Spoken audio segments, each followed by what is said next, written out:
Picture a country where almost nobody knows exactly how old they are.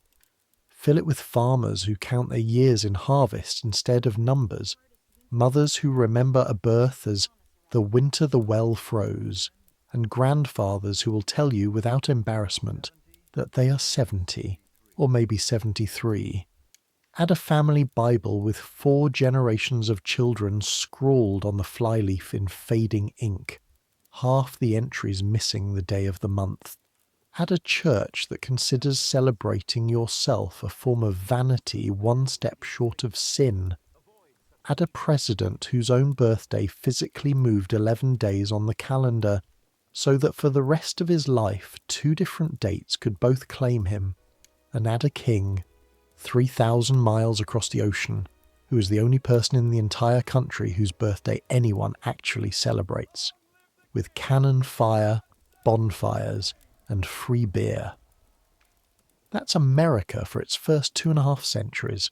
No cake, no candles, no song, no party.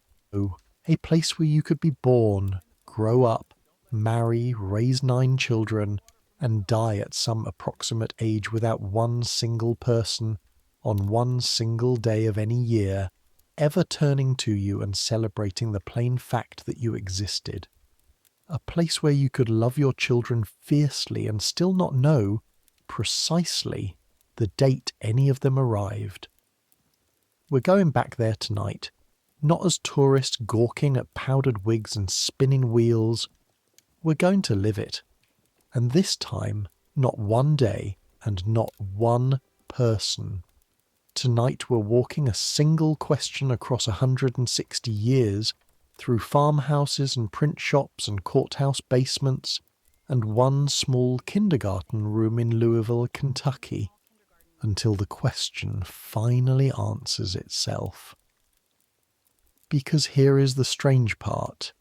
Everything about an American birthday, the cake, the candles, the wish you can't say out loud, the song everybody knows without ever learning it, feels ancient. It feels like something people have always done, in all places since the beginning. It isn't, and they haven't. Almost none of it existed in this country before your great-great-grandparents were children. The whole ritual, the entire package, assembled itself in roughly 1 generation, and it clicked into place almost exactly at the year 1900, not 1800, not 1850, 1900, give or take a decade, as if the whole country had been waiting for a signal. Why? Why did a nation that could build railroads across a continent and telegraph a message from ocean to ocean in minutes take until 1900 to sing to a 7-year-old over a cake? That's the question we're carrying tonight. And the answer isn't one thing. It's 4 things. 4 separate, slow, grinding historical machines that each had to finish its work before a birthday party was even possible. By the end of tonight you'll know all 4, and you'll never look at a lit candle on frosting the same way again. One thing before we start walking. The dates in this story are real. The laws, the prices, the songs, the lawsuits, the calendar that lost 11 days. All real, all checkable. But the eyes I'm going to lend you along the way, a boy in a Massachusetts loft, a grandmother in a Cincinnati kitchen, a clerk in a records office with ink on his fingers.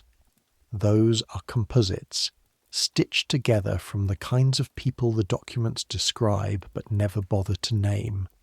The rooms are real, the eyes are borrowed, where the history itself gets foggy, and birthday history is full of fog, full of pretty stories about ancient Greeks and moon goddesses that nobody can actually prove. I'll tell you, I will always tell you which is which. So, I make these history stories, and at this point I've genuinely given up guessing whether you're here to fall asleep, or whether you're the kind of person who just deeply enjoys hearing that George Washington had 2 birthdays and a whole country once misplaced 11 days of September. Honestly, either way, I respect it. Subscribe if you feel like it. Get comfortable. Here we go. The smell of tallow reaches you before you're fully awake. Burnt animal fat, greasy and low. The smell of the cheapest possible light. It's a February night in 1746 in a farmhouse in the Massachusetts Bay Colony, and you are 8 years old. Probably. You're lying in the loft under 2 wool blankets and your brother's outgrown coat, and the cold coming through the roof shingles is the kind that makes the nails creak. Downstairs the fire has burned down to a red murmur. Your mother is still up. You can hear the small sounds of her, the click of knitting needles, the shift of a stool on wide pine boards. The tallow candle on the table below throws a shape of light on the loft beams above you, and it gutters every time the wind finds the gap under the door. You are awake because of a question, and the question won't let you go. Tonight, at supper, the new minister's wife asked you how old you were, the way adults do, expecting the answer to cost you nothing. And you didn't know. You said 8, because that's what you say. But then she asked when you were born, the day itself, the date. And you looked at your mother, and your mother did something you had never seen her do before. She hesitated. She started counting on her knuckles. Born the spring after the throat sickness went through the valley, she said. The year the lower field flooded twice, which was the year of our Lord 1738. She was sure of the year, mostly sure, but the day? It was after the mud but before the shearing. April, perhaps.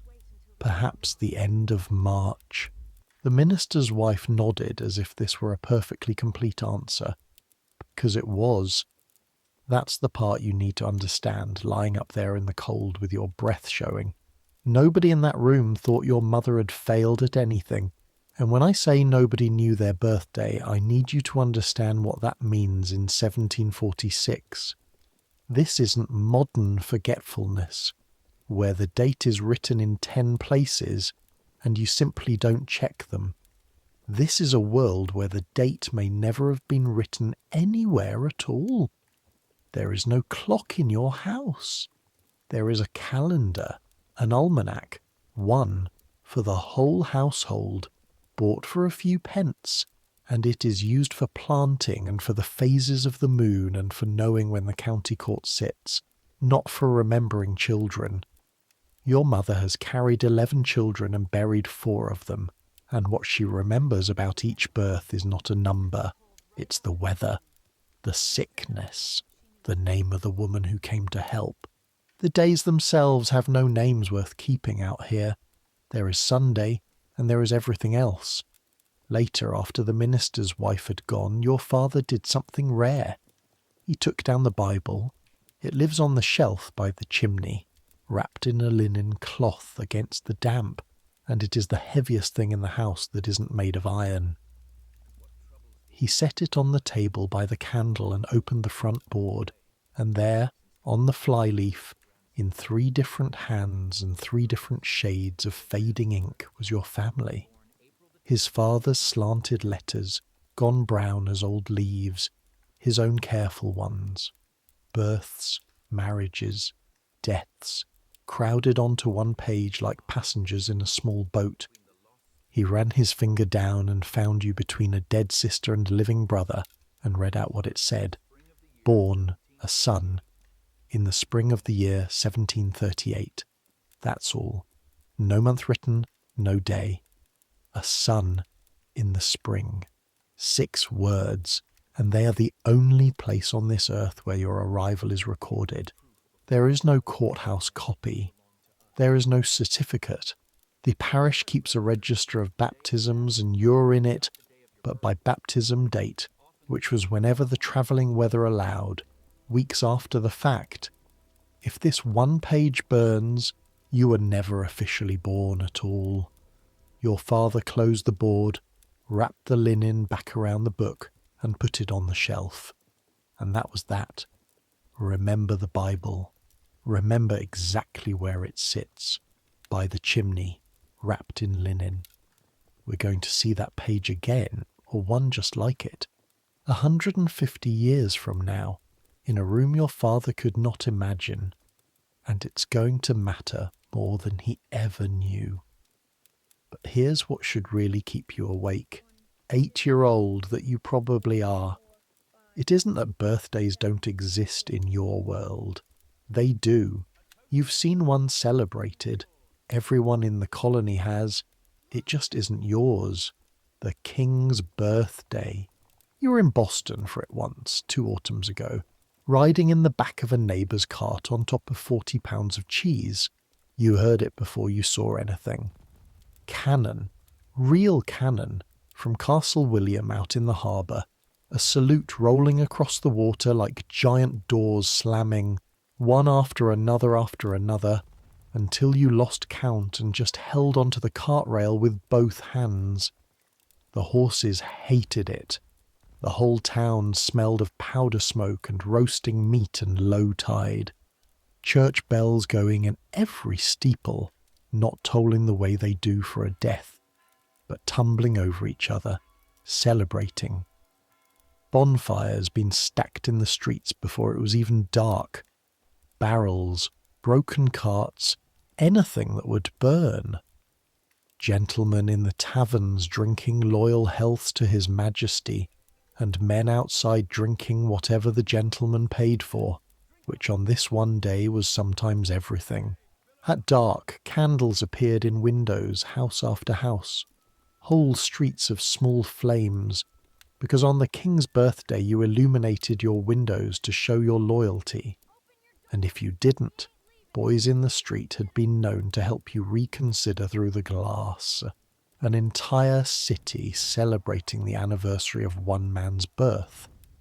A man 3,000 miles away who did not know Boston existed in any way that mattered, who would never learn your name or your father's name, whose birthday was printed in the almanac.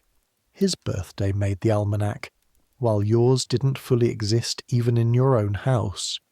You stood in the smoke holding a heel of bread, watching grown men cheer the fact that someone else had been born, and nobody thought it was strange. That's the thing to carry with you tonight. In your world, a birthday is not a private possession, it is a public instrument. Kings have birthdays because kingdoms need days to be loyal on. Royal birthdays are announced, saluted, printed, preached on. They are political weather. A birthday in 1746 belongs to power. It is something done to a country, not something done for a child. The bigger the man, the realer his birthday, and the smaller the person, the less anyone, including the person, needs the date at all. Across the ocean it works the same way, with one addition your village doesn't have. In the Catholic countries, France, Bavaria, Poland, Spain, and in the Orthodox East, ordinary people do have a personal day of celebration every year. But it isn't their birthday, it's their name day, the feast day of the saint they were named for. Every Joseph feasts on St. Joseph's Day, every Anne on St. Anne's. It's a fine system, and notice what it doesn't require. Nobody has to remember when you were born. The calendar of saints does the remembering for everyone at once. Your day arrives with your name attached, printed and public. The same date every year for every Joseph alive. Personal, but not individual. A celebration of who you were named after, not of the hour you arrived. Europe, too, in its own way, has decided that the actual date of an ordinary birth is not worth keeping, and in your New England, even that is too much. Your colony was built by people who threw out the calendar of saints entirely, and then kept going. No saints' days, no name days. For a stretch of years your grandfather could remember, no Christmas. From 1659 to 1681 it was against the law in Massachusetts to feast or make merry on Christmas Day, 5 shillings fine, because the ministers had read their history and found no scripture commanding it. A town that fined Christmas was never going to bake you a cake in March. What you have been taught, in the meeting house with your feet going numb against the cold floor, is that days belong to God, that feasting a mere man's anniversary smells of pride, and that if you must mark the day of your birth at all, the proper way is the way the pious do it in their diaries, privately with a pen, in sentences like a man auditing a debt. Another year gone. What have I done in it? Am I readier to die than I was? Some of the great men of Boston do exactly this, every year, faithfully. It is the closest thing to a birthday observance your world will allow. A solitary man at a desk, examining his soul by candlelight, spending the anniversary of his birth thinking carefully about his death. No wonder your mother counts in weather. The date of your birth has no work to do. It buys nothing, proves nothing, unlocks nothing. There is no school that needs it, no pension that asks for it, no form with a blank space waiting. In your whole life to come, you will be required to state your exact age precisely never. A birthday needs witnesses, and it needs a reason. And in 1746 an ordinary person's birthday has neither. So you fall asleep, that February night, an 8-year-old, probably, with no date to your name, in a country where this is not a sad story. It is simply the shape of the world. The candle downstairs goes out, the needles stop, the house ticks in the cold like something cooling on a hearth. Now watch what happens 6 years later, because the world is about to play a joke on everyone, and the joke has a moral in it. In 1752, the date of your birth, whatever it was, moves, not for you alone, for the entire British Empire. Britain and her colonies have been keeping time by the old Julian calendar, while most of Europe long ago switched to the newer Gregorian one. And after centuries of drift, the two are 11 days apart, which has become an embarrassment of clerks and merchants and misdated letters. So Parliament simply legislates the gap out of existence. In September 1752, in Boston and London and your own valley alike, Wednesday the 2nd of September is followed directly by Thursday the 14th. 11 days, the 3rd through the 13th, are struck from the year. People go to bed on the 2nd and wake up on the 14th. Rents come due strangely. Almanacs print warnings. Ministers explain it from pulpits to congregations who want to know, reasonably enough, what happened to the days and whether anyone died in them. There's a famous story that English mobs rioted under the cry of "Give us our 11 days." You may have heard it. I have to be honest with you, the way I promised, historians have gone looking for those riots and mostly failed to find them. The slogan appears on a scrap of paper in a satirical Hogarth painting of an election feast, and the Great Calendar Riot seems to be largely a legend that grew out of the joke. People grumbled, the mob is probably a myth. I'll always tell you which is which.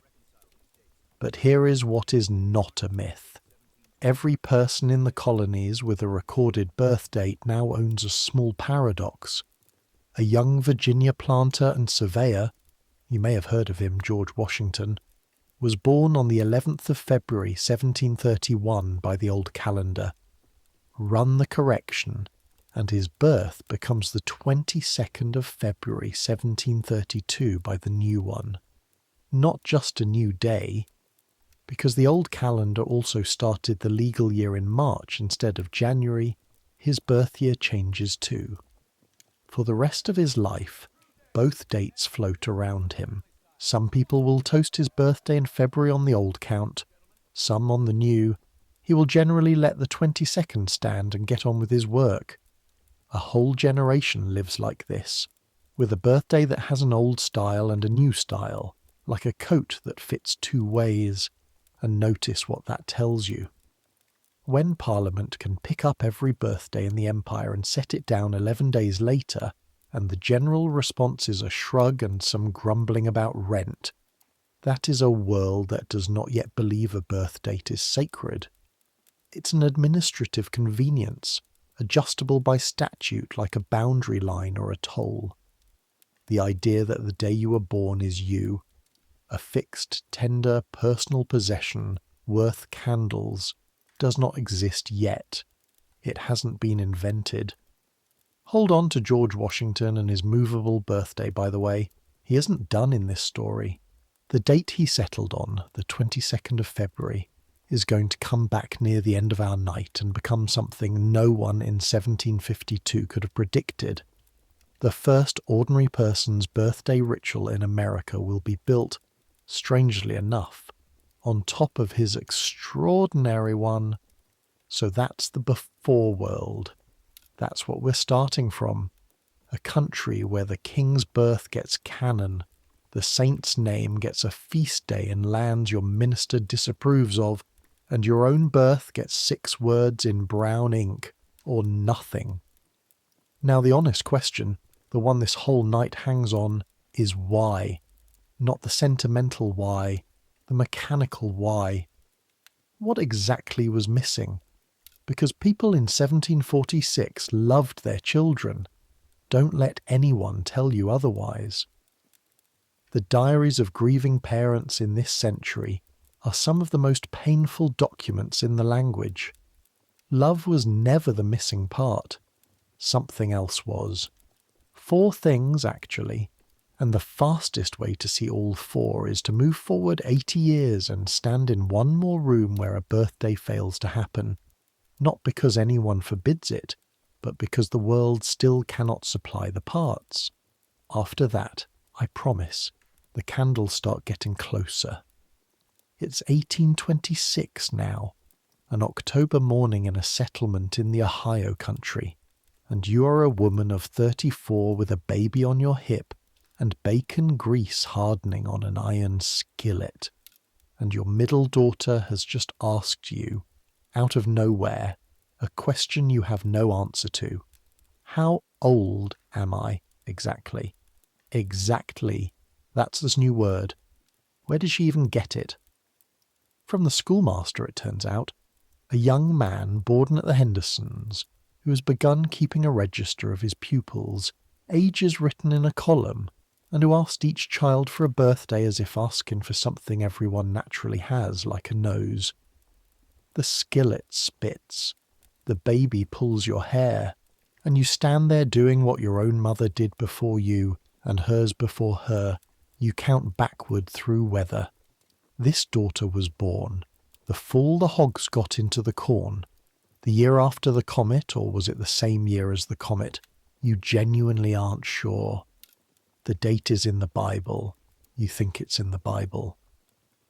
The Bible travelled from Connecticut in a wagon crate, and one wet crossing on the Alleghenies soaked the crate, and some of the fly-leaf ink ran, and what remains for this particular daughter is a birth entry where the year is legible, and the month is a brown bloom shaped like a thumbprint. Your daughter is looking up at you, waiting. 7 years old, or 8, wanting to be exact for the schoolmaster, wanting a number of her own to carry to that bench like the other children. And you feel it. You, the composite mother, standing in for 10,000 real ones. You feel the first faint pressure of the new world against the old. Somebody, somewhere, has started to need the date.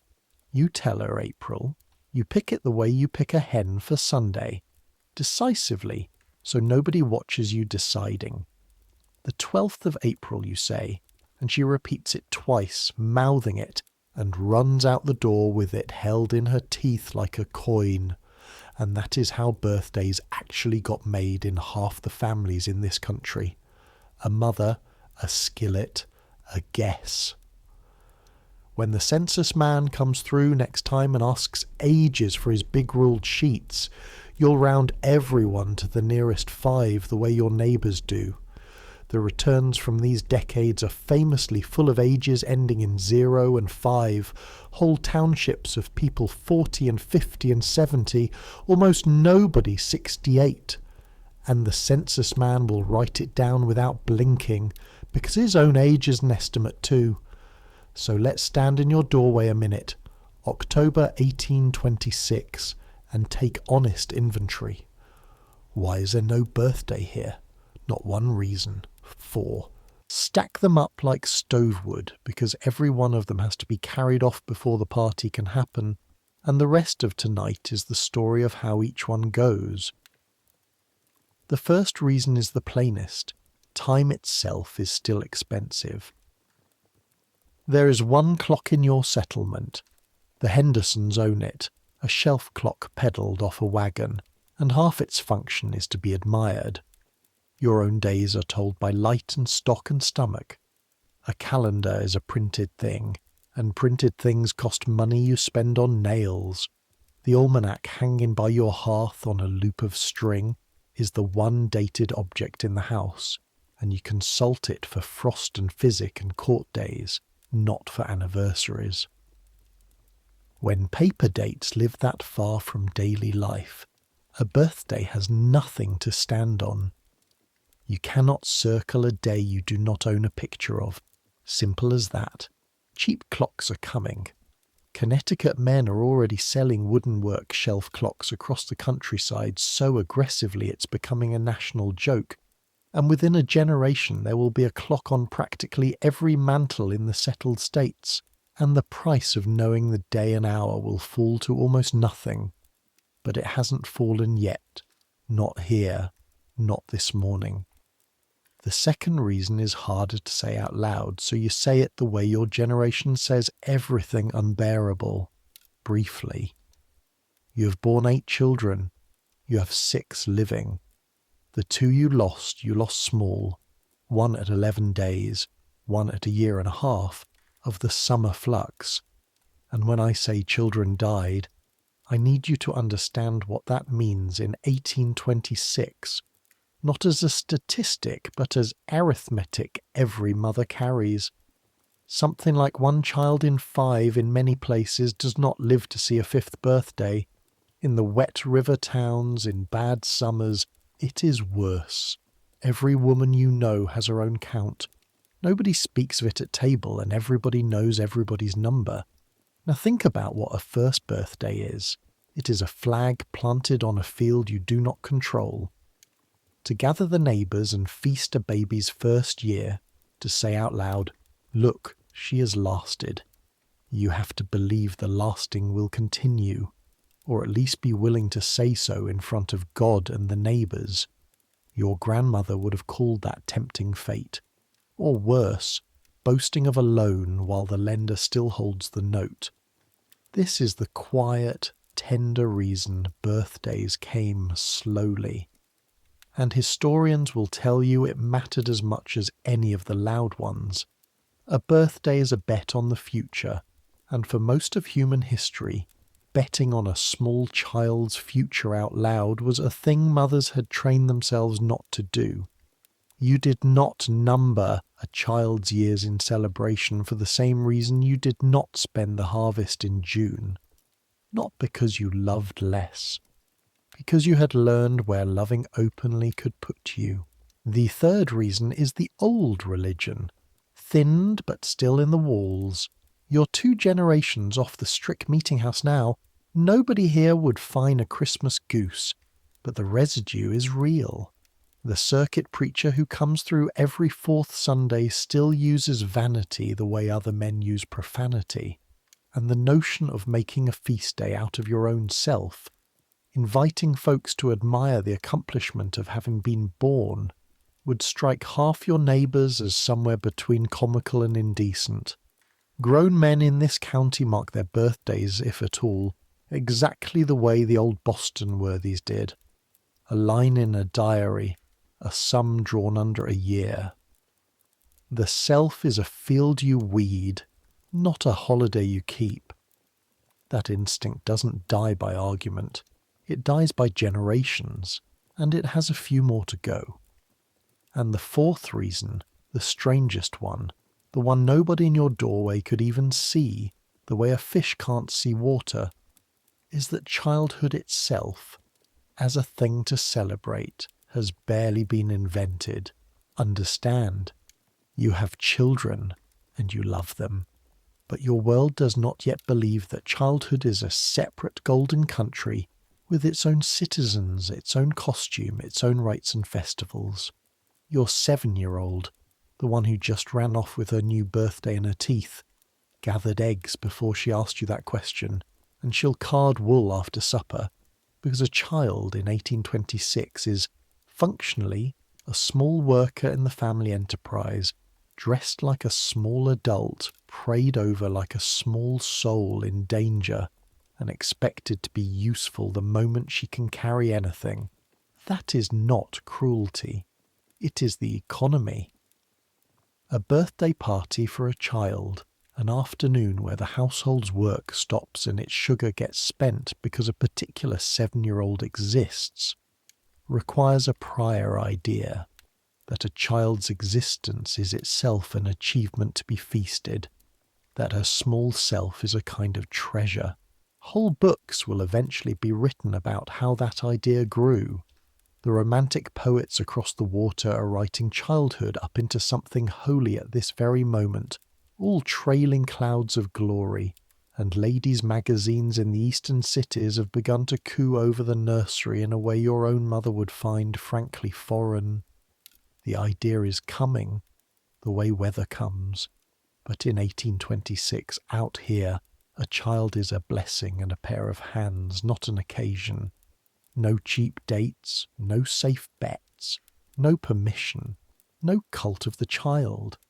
Stack those four against the doorframe and you can see the whole shape of the problem. And you can see, too, why no single hero was ever going to fix it. Nobody argues a country into birthdays. You have to wait for the clocks to get cheap, the children to stop dying, the old sermons to fade, and the new tenderness to arrive. And then, on top of all four, you still need the actual parts. The cake, the candles, the song, the piece of paper with the date on it. Every one of those has its own story. Everyone arrives from a different direction, on its own schedule, carried by people who had no idea they were building a birthday. The first part to arrive comes in the holds of immigrant ships, speaks German, and involves setting fire to a dessert. Before we sail it over, though, one honest detour, because I promised you I'd flag the fog, and right here is where the fog usually rolls in. Someday, when birthdays are everywhere, magazine writers will reach for an origin story, and they will nearly all reach for the same one, that birthday candles descend from the ancient Greeks, who supposedly baked round cakes for the moon goddess Artemis, and lit them with tapers to glow like the moon. You will see this in 100 articles stated flat as fact. Treat it gently. The Greeks did bake honey cakes for Artemis, and the ancients did celebrate birthdays, but mostly the birthdays of gods, kings, and important men. The Roman world kept the dies natalis, the birthday, with wine and honey cake among families that could afford to. A pharaoh's birthday feast turns up in the book of Genesis itself. So the ancient world is not empty of birthdays. For the great, it never was. That part of the old story is true and documented. But an unbroken chain from Artemis's mooncakes to the candles on an American child's cake. Nobody has ever produced it. The trail goes cold for centuries at a time. What we can actually document with named witnesses on dated paper begins much later in the German lands, and that documented trail is strange and lovely enough that we don't need the goddess at all. So, Germany. Let me show you the earliest birthday candles anyone can point to on paper. and here is the coincidence that made me smile when I first found it. The account dates from 1746, the very year we began tonight. The same winter our Massachusetts boy lay in his cold loft with no date to his name, a traveller in the German lands attended a birthday feast for Count Nikolaus Ludwig von Zinzendorf, a nobleman famous for his piety, and recorded with some astonishment the centrepiece, an enormous cake baked for the occasion, with holes cut in it holding one burning candle for each year of the Count's age, and one candle more. Read that again. One candle for every year, and one to grow on. In 1746. While Boston's cannon saluted a king, a German kitchen had already worked out, almost to the last detail, the exact fire and flour machine that would one day sit in the middle of every American childhood. It only needed 100 years, an ocean crossing, and about 5 million immigrants to make the trip. That is where we're going next. But notice what you're carrying out of this chapter, because you'll need it later. A guest April birthday living in a little girl's head, a Bible flyleaf with a water stain where a month used to be, and a census full of round numbers. A country that wants to be exact and cannot be yet. Remember the stain. Paper is going to have to solve what ink and memory could not, and paper, believe it or not, is going to be the very last part to arrive. The German lands, then. While Anglo-America was auditing its soul in diaries, something different had been growing in Saxony and Thuringia and the Rhineland, a domestic institution with its own name, the Kinderfest, the Children's Festival, a birthday for a child, at home, with fire on the table. The Zinzendorf cake of 1746 is the earliest candle count anyone has found in writing. But by the end of that century the custom shows up again and again in German letters and memoirs, settled and familiar, with details that will make the hair on your arms stand up if you know what's coming. A guest at Weimar in 1802 describes the poet Goethe's birthday table. A great cake blazing with candles, around 50 of them, one for each year of his life, sunk into the frosting, and the company watching the little flames burn down. Other accounts describe the finer machinery of the custom as it was kept for children.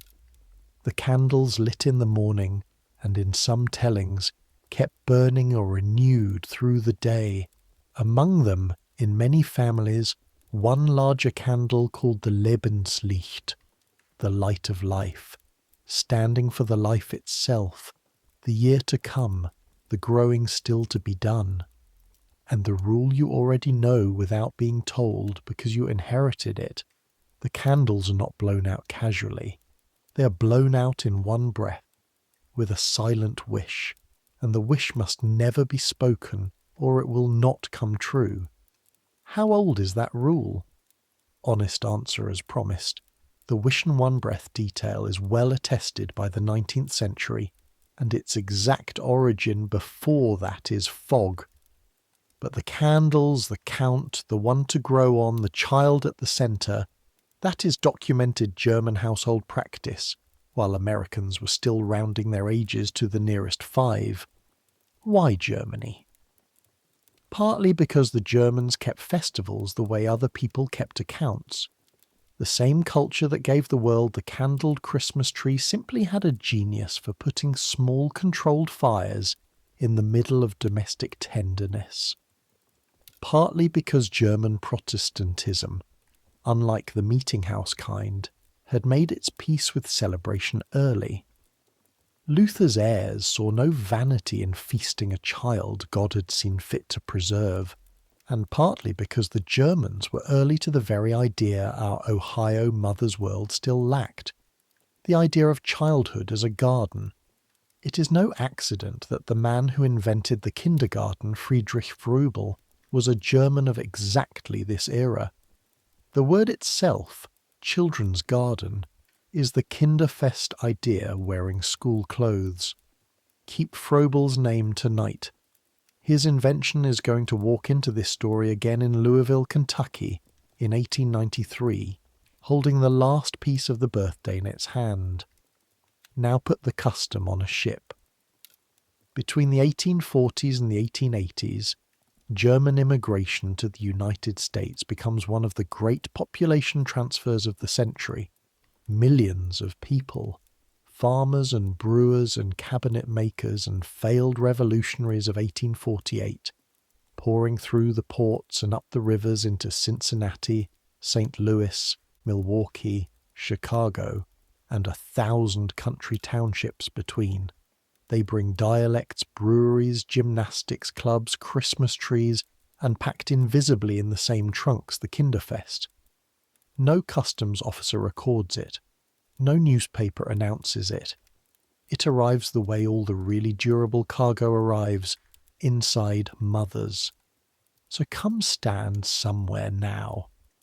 It's a Saturday afternoon in June 1877 in Cincinnati, Ohio, in the district north of the canal that everyone calls Over the Rhine, because crossing the canal bridge into its beer gardens and German signage feels like crossing a border. And you are 9 years old today, and you know it. That's the revolution, right there, in 4 words. You know your birthday. You've always known it. It is written in the front of your grandmother's hymn book in purple black ink. Day, month, year, and hour. The hour. Because your grandmother, Liesel, records a birth the way other people record a land purchase. You wake in the back bedroom over your father's cabinet shop to the smell of butter and scalded milk and yeast. A rich, round, Saturday morning smell threaded with something rarer, lemon peel and burnt sugar. Down in the kitchen your grandmother has been up since 5. You can hear her below you, the thump of the oven door on its hinge, the scrape of a wooden spoon against crockery, her voice going up and down in low German to your mother. You lie still a moment in the warm dark under the eaves, and you feel the day sitting on you like a hand on the shoulder. Your day.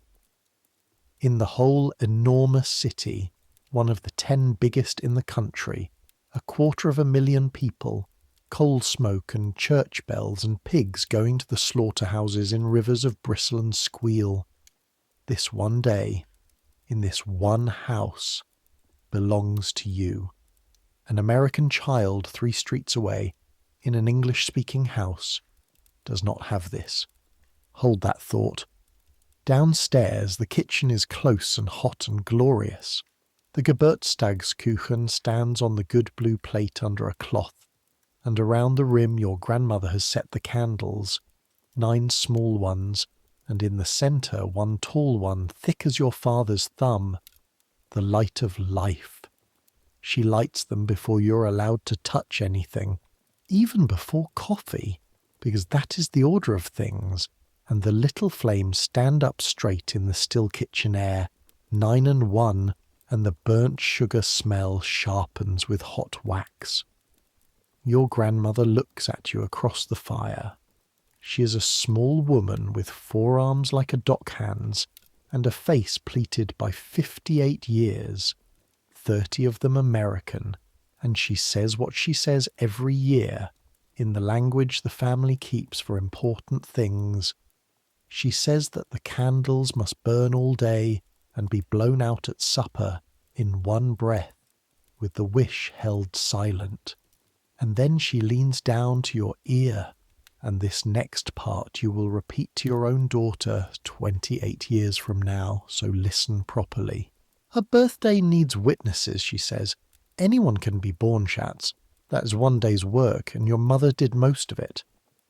But to be 9 takes 9 years, and somebody must see it, and say it out loud, or the years just pile up like snow. Today we see you." Then she straightens up and swats you off the cake cloth, and the day begins.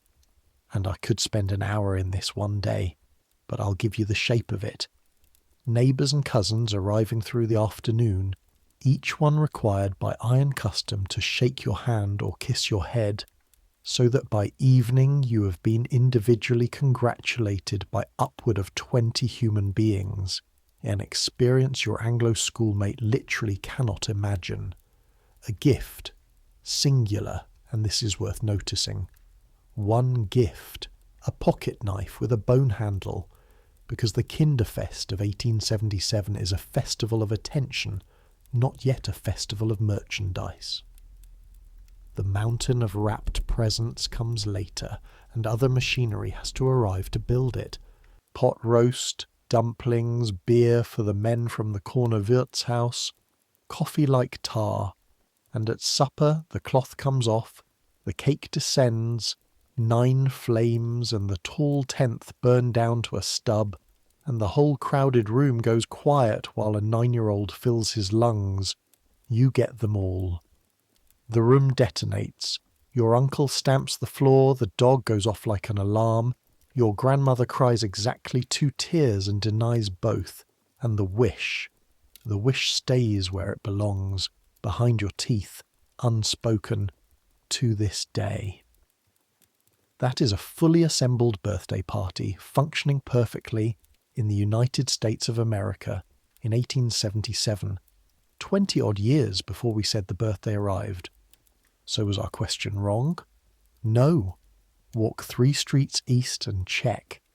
In the English-speaking wards there is no Kinderfest.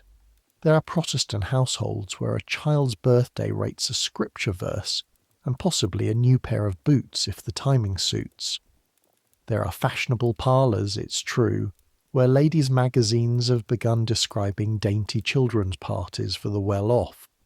But there is no common ritual, no candles, no sung anything, and for millions of rural and working families no observance at all beyond, at most, the old diary line. In 1877 the birthday party lives in America the way an orchard lives in a nursery pot. Complete, healthy, and contained.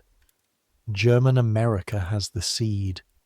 It does not yet have the transmission system, and it is the transmission system, the machinery that could copy one kitchen's tenderness into every kitchen on a continent-wide map, that the next 20 years are about to build with terrifying speed.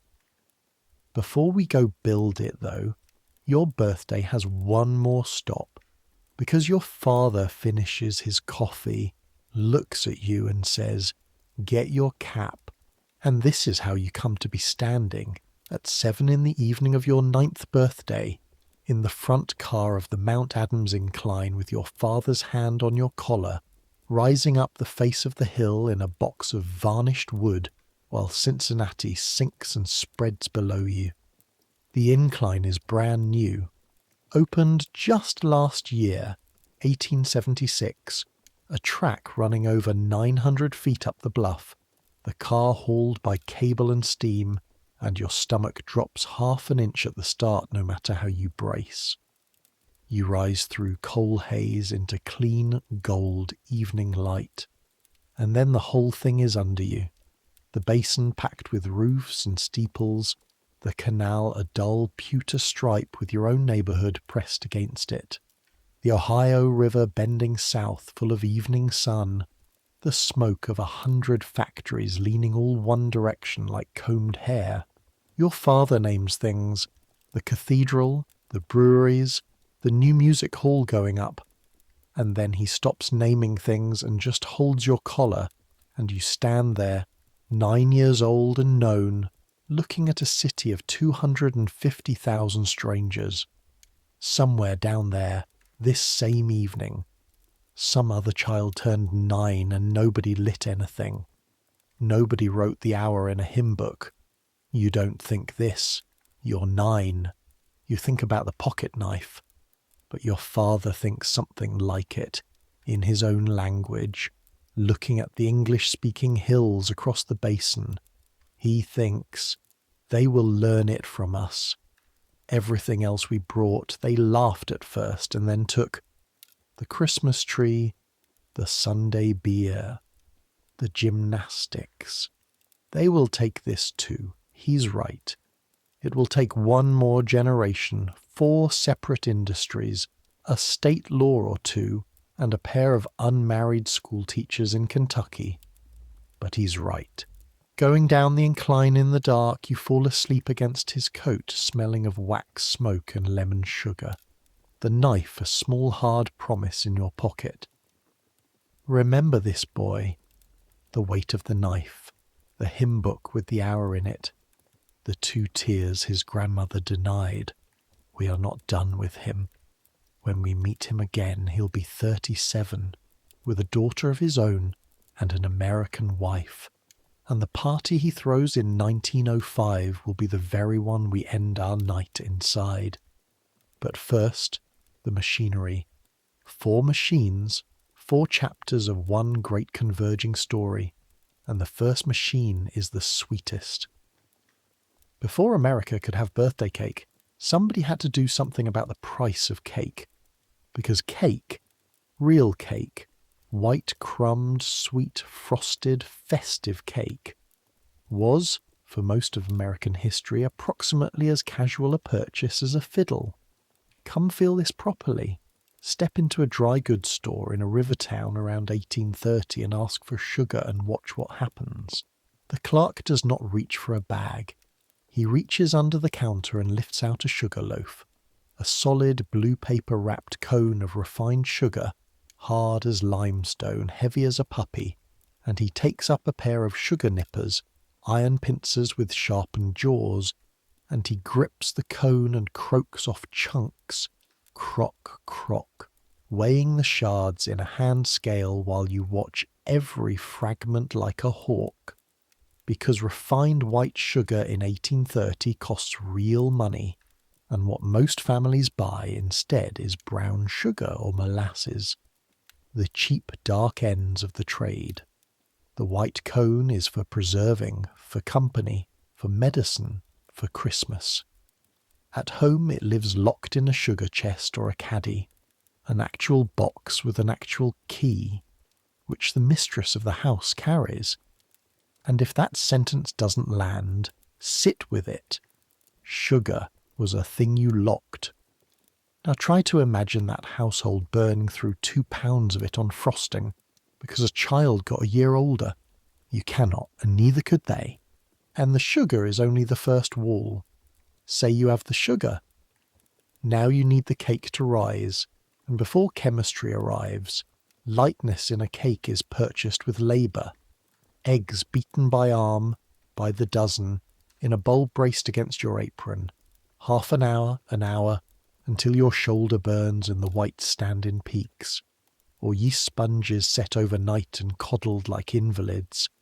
Then you need to bake it, and your fireplace bakes the way weather farms, a brick oven fired and raked and judged by holding your bare arm in the heat and counting, or a Dutch oven buried in coals. And a cake is the most punishing thing you can ask of either, because a cake wants steady, moderate, patient heat, and an open hearth has never once in its history been steady, moderate, or patient. A plain gingerbread, a pound cake for a wedding. These are hearth mistress managed, with skill amounting to art. A light white layer cake on a random Tuesday 'cause somebody turned 7. The kitchen itself votes no. Now watch the walls come down. It happens in one lifetime. One woman born at the hearth dies with an electric doorbell, and it happens in 3 blows. The stove comes first. Cast iron cook stoves spread through the middle decades of the century, town first, country after, until by the 1870s and 80s the open kitchen hearth is a memory people are already getting sentimental about. A stove has an oven with a door and a damper, knobs the cook controls, steady, bankable, repeatable heat. For the first time in the history of ordinary kitchens, cake stops being a performance and becomes a procedure. Then chemistry walks in wearing an apron. Chemists had long known that certain alkalis, pearlash, saleratus, could raise a batter by fizzing. American housewives had used them for generations, metallic aftertaste and all. The trick was pairing the soda with a dry acid so the fizz was reliable, packaged, and tasteless. And by the 1850s that package exists. Baking powder, sold in tins. Professor Horsford of Harvard builds a whole company on his formulation, and by the 1880s and 90s, brands like Royal are fighting one of the loudest advertising wars in the country. Their claims plastered across every newspaper and barn wall in America. What the tin actually sells is time. The hour of beating collapses into minutes. A competent 12-year-old can now produce a light cake before supper. There is a whole genre of new recipes with names that tell you exactly who they liberated. The one-egg cake, the economy cake, the quick cake. And then sugar itself surrenders. Through the last third of the century, the sugar supply industrializes on every front at once. Vast new cane refineries, European beet sugar flooding the world market, freight rates falling until American refining consolidates into a trust so enormous Congress investigates it. The price collapse is stunning. By the 1890s, granulated white sugar retails around a nickel a pound, sometimes less, roughly a tenth, in real terms, of what our sugar chest grandmother budgeted for. It comes not in a locked cone but loose in a barrel, scooped into a paper sack, handed across the counter without ceremony to anyone with pocket change. Per person sugar consumption in America something like triples across the century. The key to the sugar chest goes into a drawer, then into an attic, then into an antique shop, where collectors will one day buy sugar nippers without any idea what they nipped. Run the arithmetic the way our storekeeper would, because this story deserves its math. A frosted white layer cake wants roughly 1.5 pounds of sugar in the frosting and sugar in the crumb. At 1830s prices, with white sugar at several times the later cost, and wages a fraction of later wages, that one cake sweetening alone represents something like a day's pay for a labouring man. Before flour, before butter, before 10 eggs and the arm to beat them, and the brick oven's firewood, and the skilled hours nobody counts because there are wives. Call it what it was, a luxury artifact priced like one. Now stand in 1898. Sugar a nickel and a half's worth. Flour, cheap as dirt from the Minneapolis roller mills. Butter and eggs, the market's ordinary produce. A tin of baking powder on the shelf that cost a dime and raises 20 cakes. A stove oven waiting at an even heat. Total money cost of a birthday cake, somewhere around a quarter, a workman's spare hour, not his day. And the labour cost falls from a specialist's afternoon to 40 minutes of a busy woman's evening. That difference, multiplied across every kitchen in a 70 million person country, is the difference between Caker's heirloom event and Caker's Tuesday possibility. The cake was waiting for the child. Now it can afford to wait weekly. One more piece clicks in quietly. So quietly it's easy to miss. Those little candles. Colonial candles were tallow. Rendered animal fat, smoky, droopy in warm rooms, smelling faintly of the barnyard they came from. You would no more stand them in food than you'd frost a cake with lard and hope.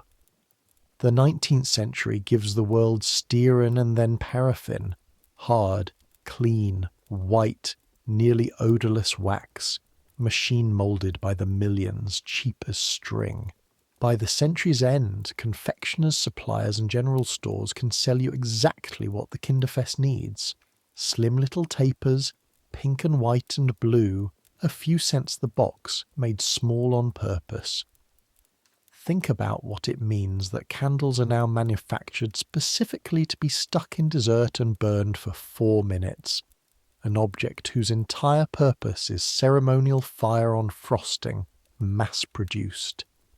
The Zinzendorf cake of 1746 needed a count's household to build it. By 1898, its whole apparatus retails for under 30 cents in any town in Ohio. So machine number 1 has done its work. The cake is cheap. But notice, and this is the turn of the whole night, so come close. Notice that everything we've counted so far only makes the party possible.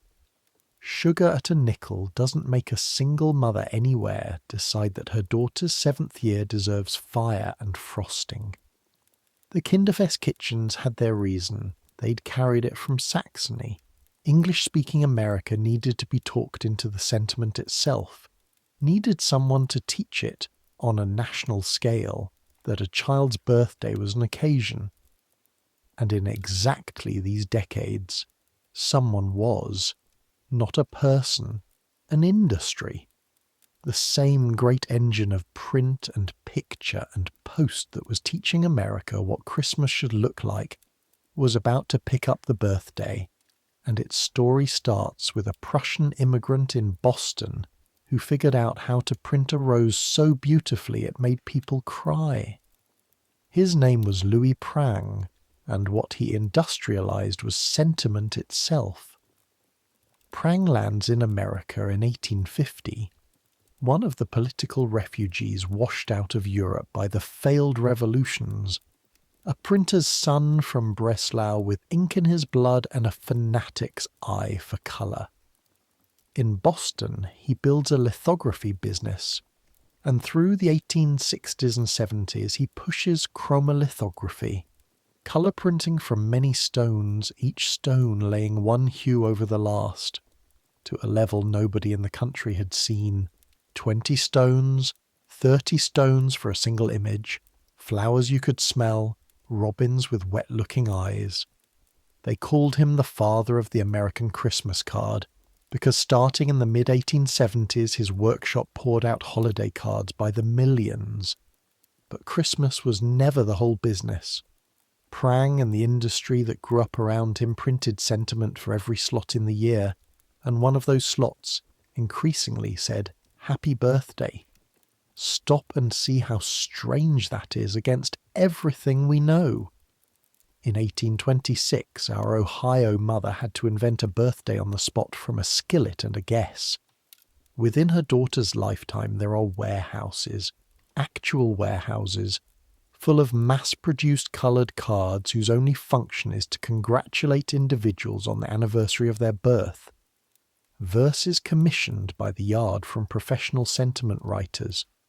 Roses, forget-me-nots, robins, gilt edges, silk fringe on the expensive ones, a nickel to a quarter at the stationer's, a dime being typical money for a pretty one. The card does 3 jobs at once, and every one of them builds our party. It normalizes the sentiment, when the rack at the corner store holds birthday greetings all year round. The very existence of the rack announces that observing birthdays is a thing normal people do. The store fixture is a sermon, and it preaches every day. It disciplines the date. You cannot mail a card to arrive on the day unless somebody wrote the day down. So the card quietly conscripts whole families into keeping birthday lists. Little gilt albums are sold for exactly this purpose. Birthday albums stamped on the cover, blank lines for names and dates, and tens of thousands of parlours acquire one. And it extends the party through the mail. An aunt in Sacramento can now participate in a nephew's birthday in Ohio for 2 cents postage. A birthday needs witnesses, and the card industry manufactures witness at a distance and sells it in racks. And behind the cards comes the whole roaring choir of print, the ladies' magazines, and by the turn of the century the biggest of them, the Ladies' Home Journal, reaches 1 million subscribing households, a scale of voice no minister ever dreamed of.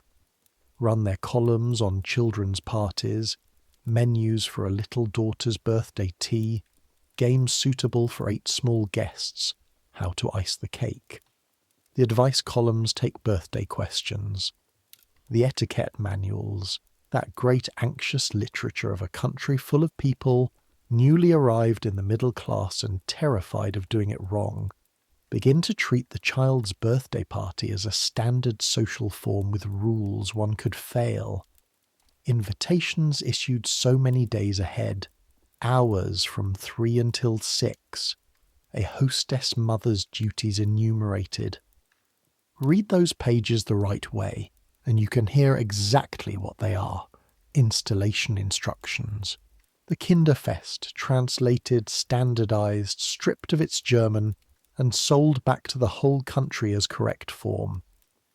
By the 1890s, an ambitious mother in any town with a post office can be taught the entire liturgy: cake, candles, wish, games, favours, without ever having met a German grandmother in her life. So, the cake is cheap and the sentiment is national. 2 machines built, and still, the whole thing rests on a foundation that hasn't been poured. Because a card needs an address and a date, a party needs a date, the number of candles needs a number. And in 1880, in most of the United States of America, if you ask the government when a given child was born, the government's honest answer is, "We have no idea." Ask us about his father's mortgage. That we have. This is the part of tonight's story nobody puts on the greeting cards, and it is my favourite part because the modern American birthday, the candle-lit, sugar-frosted, sentimental heart of childhood, turns out to be standing on the least sentimental foundation imaginable, a government ledger. So let's go stand in the room where the foundation got poured. It's a wet Tuesday in March, 1894, in the basement records room of a county courthouse in southern Ohio, and you're 23 years old, a deputy registrar's clerk with a cold, and the smell down here is the smell the whole chapter should be bottled in. Coal gas from the lamps, mildew, dust and ink. Iron gall ink, which smells faintly of vinegar and old nails. Before you on the table lies the county's register of births, a bound ledger 18 inches tall and heavy as a paving stone, and your job, this morning and every morning, is to make the ledger agree with the truth. It is losing. Understand what you're part of, because you barely do yourself. Massachusetts, of course it was Massachusetts, had ordered its towns to record births as far back as 1639, when the Bay Colony told town clerks to note every birth, marriage, and death. And in 1842, the same state began building the first modern statewide registration system in the country, with standard forms and annual returns. And here is the fact that should stop you mid-sentence. It did this 200 years apart for the same non-reason birthdays didn't exist. Nobody thought the individual date mattered much. The Puritans wanted property and inheritance kept straight. The 19th century reformers who revived the system were sanitarians, doctors and statisticians who wanted birth and death totals so they could fight cholera and typhoid with arithmetic. Nobody in either century was thinking about candles. The registrars of America built the birthdays foundation entirely by accident while aiming at sewage, and they built it slowly, state by state, decade by decade, against pure indifference, which is how you come to be in this basement. Ohio has required birth returns for a couple of decades now, and compliance limps. The law says physicians and midwives shall report each birth to the county. The midwives of 3 townships, as far as you can tell, report roughly when the spirit moves them, so the county advertises, and people come to you. That's the astonishing thing. They have started coming, because one by one, the doors of modern life have begun demanding a documented age. The school board wants proof of age for enrolment. The factory inspector, under the new child labour rules, wants proof a boy is legally old enough for the mill. The pension office wants proof of a veteran's family claims. The insurance company will not write a policy on an undocumented life. Nobody comes down these stairs out of sentiment. They come because a door upstairs is shut and the date is the key. This morning's first visitor is a woman of about 60 in a rain-dark shawl, and she has brought her proof, and when she unwraps the oilcloth your stomach does a small, strange drop, because you have seen it 100 times and it lands every time. It's a Bible, the family kind, heavy as an anvil, and she opens the front board to the flyleaf, and there they are. 3 generations in 3 hands, brown ink going tea-coloured, her father slanting, her husband careful, herself in pencil gone silver. She needs her granddaughter's birth date certified for the mill inspector, and the ledger has no entry, the midwife never sent it, and so the county must decide whether to believe a book. And the county does. That's the practice, and courts up and down the country back it. A family Bible's record, made in due course by the family's own hand, is admissible evidence of birth. For millions of Americans, the flyleaf is the only birth certificate they will ever have. So you do what registrars' offices do in these years. You take her sworn statement, you examine the entry, you copy it. Born, a daughter, the 14th day of August, 1881, out of scripture and into statute, out of the linen-wrapped book by the chimney, and into the 18-inch ledger of the state of Ohio. Your pen scratches, the coal gas hisses. 150 years of 6 words in brown ink flow through your hand and become a fact the mill inspector must accept. Remember our 1746 farmhouse, the Bible wrapped in linen, the page that was the only place on earth the boy's arrival was recorded? This is where that page was headed all along. This basement, this ledger. The Bible flyleaf was the bridge. The single frail plank of documentation ordinary families laid across 2 centuries, and in rooms like yours, decade by decade, the state walks across that plank, takes the weight, and replaces it with paper of its own. Your supervisor, the registrar himself, a dry, white-whiskered man who fought at Chickamauga and treats the ledger like an altar, watches you blot the entry, and delivers the sentence you will remember longer than anything else from these years. He says, "People think we keep numbers down here. We don't keep numbers. Every line in that book is a person the state has agreed to remember. We're not counting paper, young man. We're counting people, and a person who is counted can be found, taxed, schooled, drafted, pensioned, and buried properly. Count them well." He's right, and it's worth saying plainly what he's describing, because it's the bureaucratic backbone of our whole night.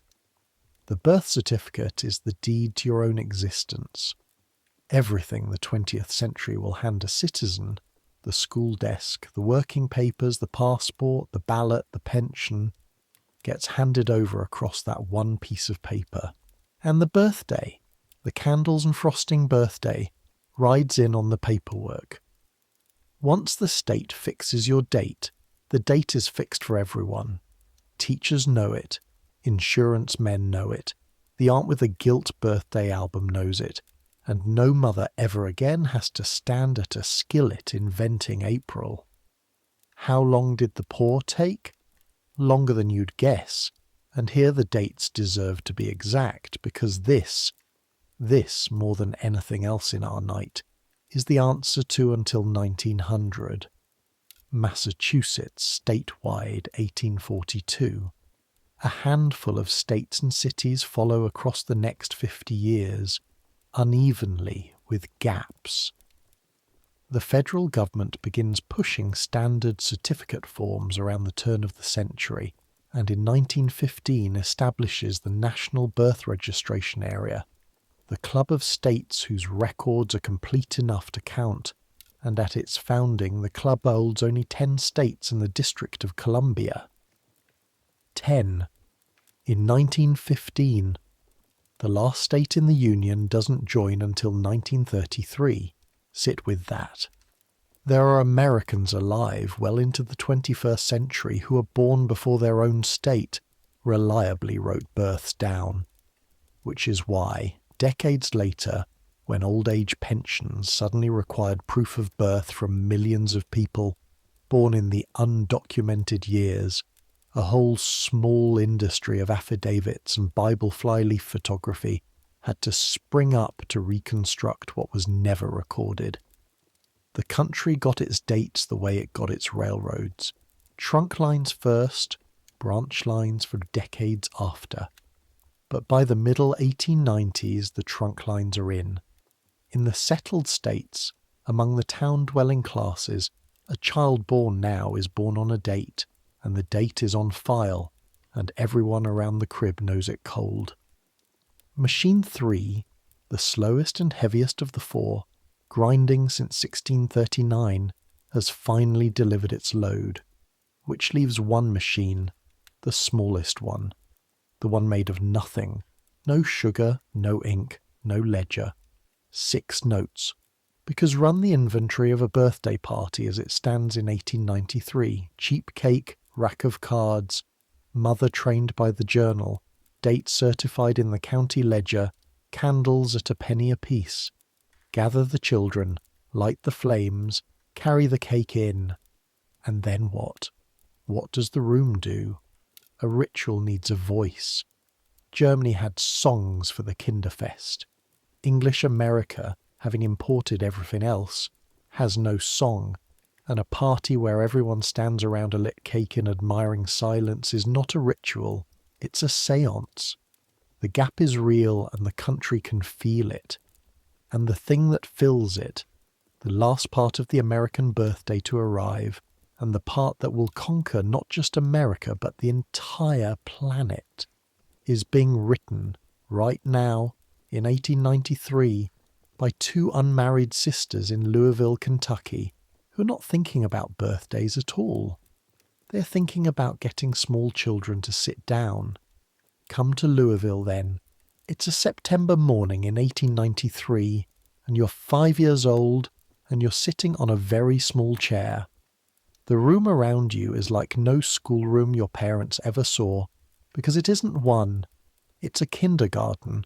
Froebel's German invention come up the rivers into Kentucky, and everything in it has been shrunk to your scale. The chairs, the low table scrubbed pale, the shelf of coloured paper and wooden blocks, the pots of geraniums going leggy on the windowsill in the warm light. The room smells of chalk dust and paste and geranium leaves and small children. That faint warm biscuity smell every teacher on earth knows. Outside, drays rumble on the cobbles, and somewhere a switch engine couples cars with a bang like a dropped stove.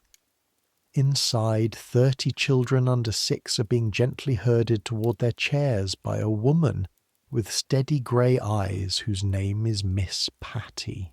Miss Patty, Patty Smith Hill, is in her middle 20s and already becoming something in the world of this new science of early childhood. Years from now she'll be a professor at Columbia's Teachers College and one of the most influential kindergarten reformers in the country. And to the end of her long life she will be identified, to her mild exasperation, with what is about to happen in this room. At the piano sits her older sister Mildred Jane Hill, church organist, composer, one of the family's several musical daughters, and the two of them have been conducting an experiment together. Patty's conviction, radical for the moment, is that music for small children must be built for small children.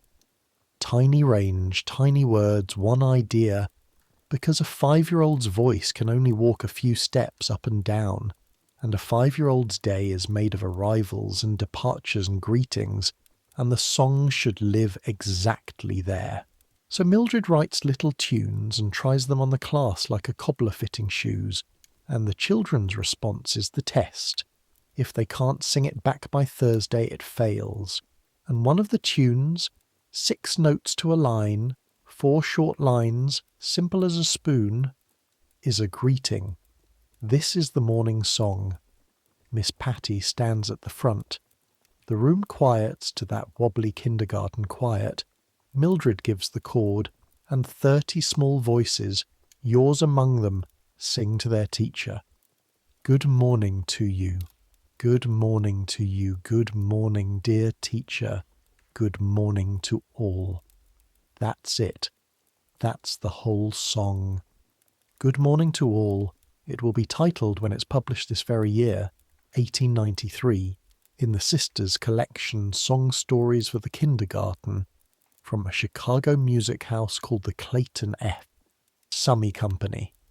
A slim, earnest school book, priced for teachers, reviewed politely in education journals, and destined to be, word for word and note for note, the seed of the most frequently performed song in the history of the human race.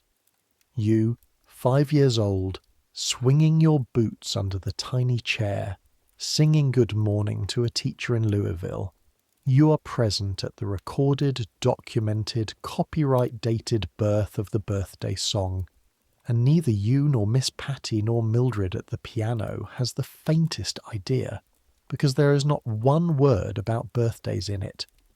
How the birthday got into the song nobody can fully document, and I'm going to keep my promise and tell you exactly where the paper trail runs and where it stops. The tune, once it was loose in the nation's kindergartens, did what good simple tunes do. It wandered. Teachers and children swapped words into it for every occasion the school day offered. Goodbye verses, vacation verses, and at classroom parties a birthday verse. The switch is almost mechanical. Happy birthday to you sits on those 6 notes exactly as sweetly as good morning to you, and a room of children who know the one can sing the other on the first try. By 1911 or so, the happy birthday words are appearing in print with the melody. Songbooks and manuals, generally with no author credited for the new lyric, sometimes with the nod that the tune is The Hills. Read that closely, because it's the delicious part. The words of the most famous song on earth have no documented author. No one ever stepped forward with proof. No one collected a royalty on the lyric as its writer. The greatest hit in the English language was written the way a path gets worn across a field, by everyone, by no one, 6 words at a time, in 1,000 classrooms, and the paper trail simply shrugs. By the 1920s and 30s, the birthday version has escaped school entirely. It's in community songbooks. It's what the table sings when the cake comes in. It turns up on the radio, in early sound films, and, fatefully, on Broadway, where in 1933 a revue called As Thousands Cheer builds a scene around it. And here the story turns from sweet to litigious, and the Hill family walks back on stage. Mildred has died by then. Patty is a grand figure at Columbia, and their sister Jessica, who manages the family's rights, watches Broadway profit from the family tune, and goes to law in 1934 to prove the melody belongs to the Hills. The suit lands. Arrangements of the song with the birthday words are copyrighted in 1935 through the same old Summy Company, and thereby hangs one of the strangest property stories in American culture, because that 1935 registration, a copyright on piano arrangements of a schoolteacher's greeting song from 1893, wrapped around a lyric nobody wrote, proceeds to outlive everyone concerned and become one of the most profitable single songs on earth. The rights pass from company to company down the decades until 1988, when Warner Communications buys the little firm, holding them for roughly $25 million, with the birthday song as the crown jewel. And then, for another generation, the most communal song in existence is A Toll Road. Warner's music division collects by the end an estimated $2 million a year, licensing Happy Birthday to You from film studios, television producers, advertisers, singing telegram companies, anyone using it in public or on screen, which is precisely why, for decades, chain restaurants invented their own clapping birthday chants and movie characters so often sang, "For he's a jolly good fellow over the cake." The real song cost real money.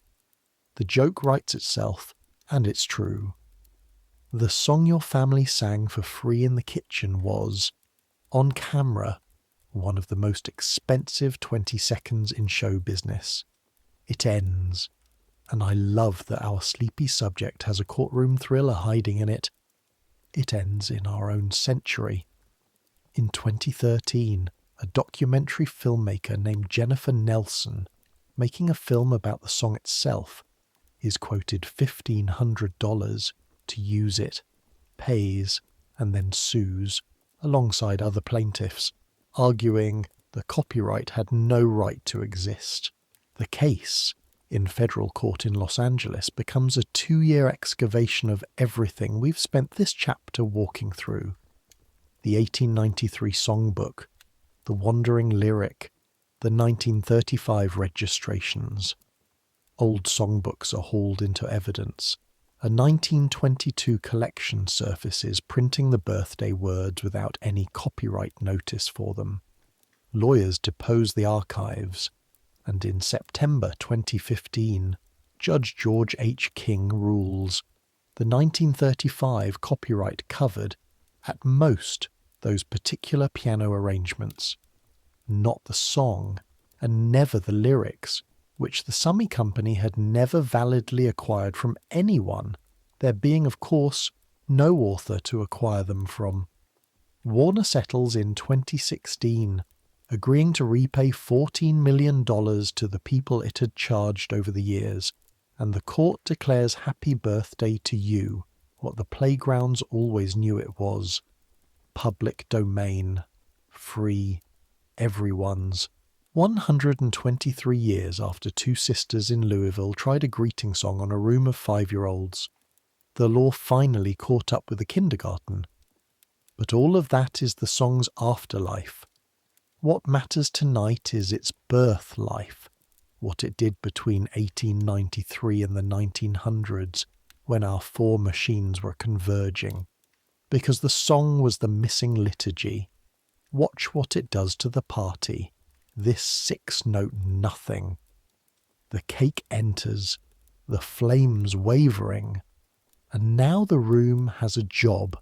Everyone sings, which means everyone participates, which means the shyest cousin and the deafest grandfather are all, for 20 seconds, doing the same thing at the same time about the same child.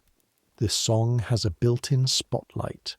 That third line, Happy Birthday, Dear Someone, where the ritual pauses and inserts one particular name and one particular person feels, in the middle of the crowd's single voice, individually seen. A birthday needs witnesses.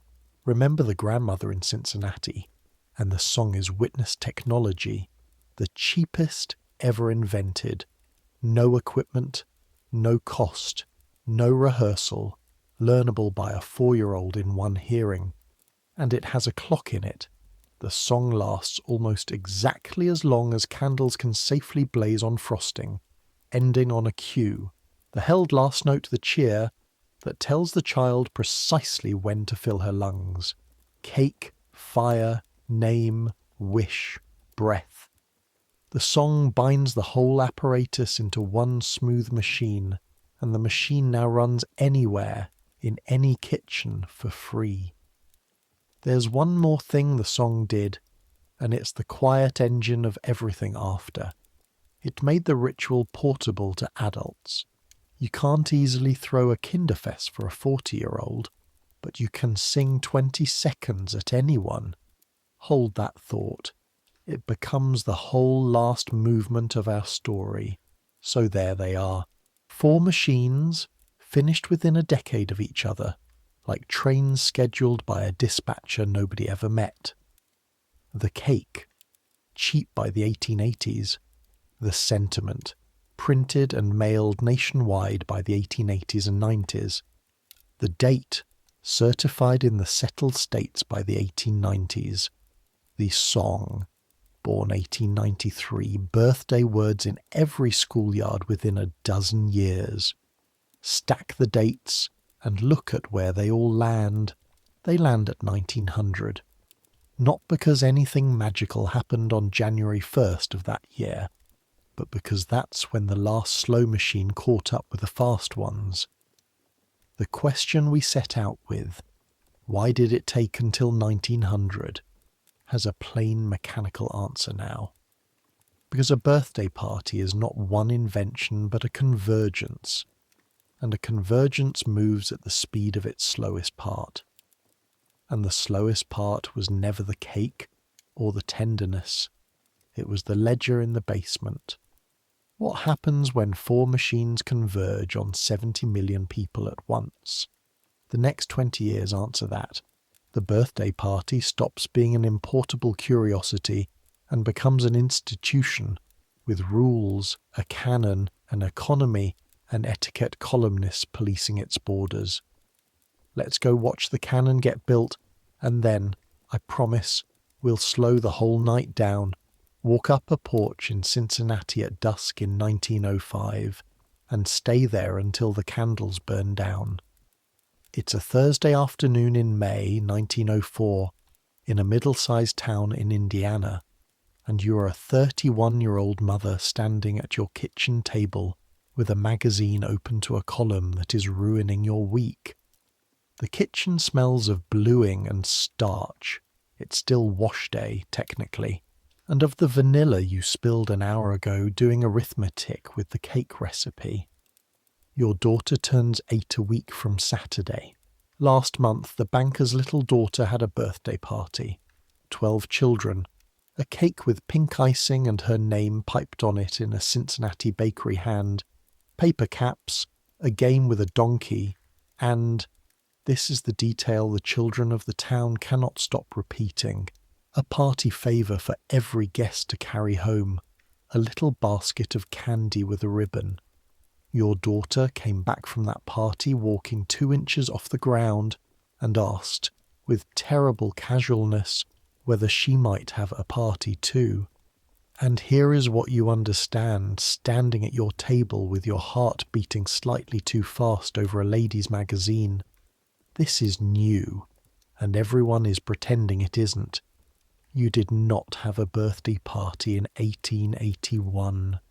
You had a cake once, you think.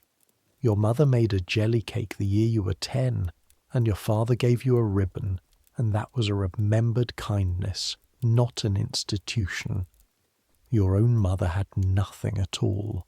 Her birthday was the flyleaf kind, the guest kind. 3 generations, 3 different worlds. And now the magazine on your table is explaining, in the brisk tone of a governess who assumes you were properly raised, the correct form of an institution that did not exist when you were the child. Invitation should be written in the child's own hand or the mother's and delivered several days beforehand. The hours from 3 until 6 are usual. Games should be provided, but not too many. A prize for each game, but modest. The cake appears at the close with candles to the number of years. Simplicity, the column keeps saying, is the mark of good breeding. Nothing showy, nothing extravagant. You read it twice, and the second time you hear what's underneath it, because the advice literature of your generation always carries its warning inside its recipe. This can be done wrong. There are now, suddenly, in a country that 50 years ago did not celebrate children's birthdays at all, wrong ways to celebrate a child's birthday. Too few games and you are negligent. Too many and you are trying too hard. A bakery cake in a banker's house is elegance. A bakery cake in yours might read as pretension, or worse, as an admission that you can't bake. The etiquette writers invented the crime and the trial in the same paragraph. And the reason their columns exist, the reason 1 million households buy them, is that the whole country is full of people exactly like you. The first generation ever to throw these parties, performing a brand new tradition in front of neighbours who are also performing it, everyone checking everyone, nobody willing to admit that none of us learned this at home because there was no this at home. A tradition 1 generation old, wearing the costume of eternity. That, more than anything, is what the year 1904 feels like from inside a kitchen. So you do what your whole generation does. You follow the column like a pilot following channel markers. The invitations go out Monday, your daughter's roundest penmanship, 5 lines each, 11 of them, and she licks the envelopes with the gravity of a notary. The guest list is its own diplomacy. 11 children means drawing a line somewhere through the neighbourhood, and you will feel that line at church for a month. Wednesday you bake, white layer cake. The 1-egg days are behind you. This is a 4-egg cake with boiled icing, and you burn the first batch of icing to a smell like caramelised regret and start over with the window open. Thursday you crank. Because no children's party in 1904 is complete without ice cream, and ice cream is the afternoon's hard labour, the hand-crank freezer packed with ice from the iceman's Tuesday delivery, and rock salt from the barrel, and 45 minutes of turning until your shoulder files a formal complaint. Your husband takes a turn after supper, jacket off, and your daughter sits on the porch steps, supervising like a small foreman. The custard is vanilla. The ice groans in the bucket. Fireflies come up out of the grass. This is, though none of you would put it this way, a family manufacturing a memory on purpose, which is the entire industry the new century is founding. And Saturday at 3, the cannon assembles itself in your parlour and backyard, piece by piece. And I want you to watch it assemble, knowing what you now know about where every piece came from. 11 children arrive, scrubbed within an inch of their lives, several carrying small wrapped gifts. The gift-bringing is newish, modest, a book, a toy, hair ribbons. The etiquette columns are already fretting about it, insisting the party must not become a toll booth.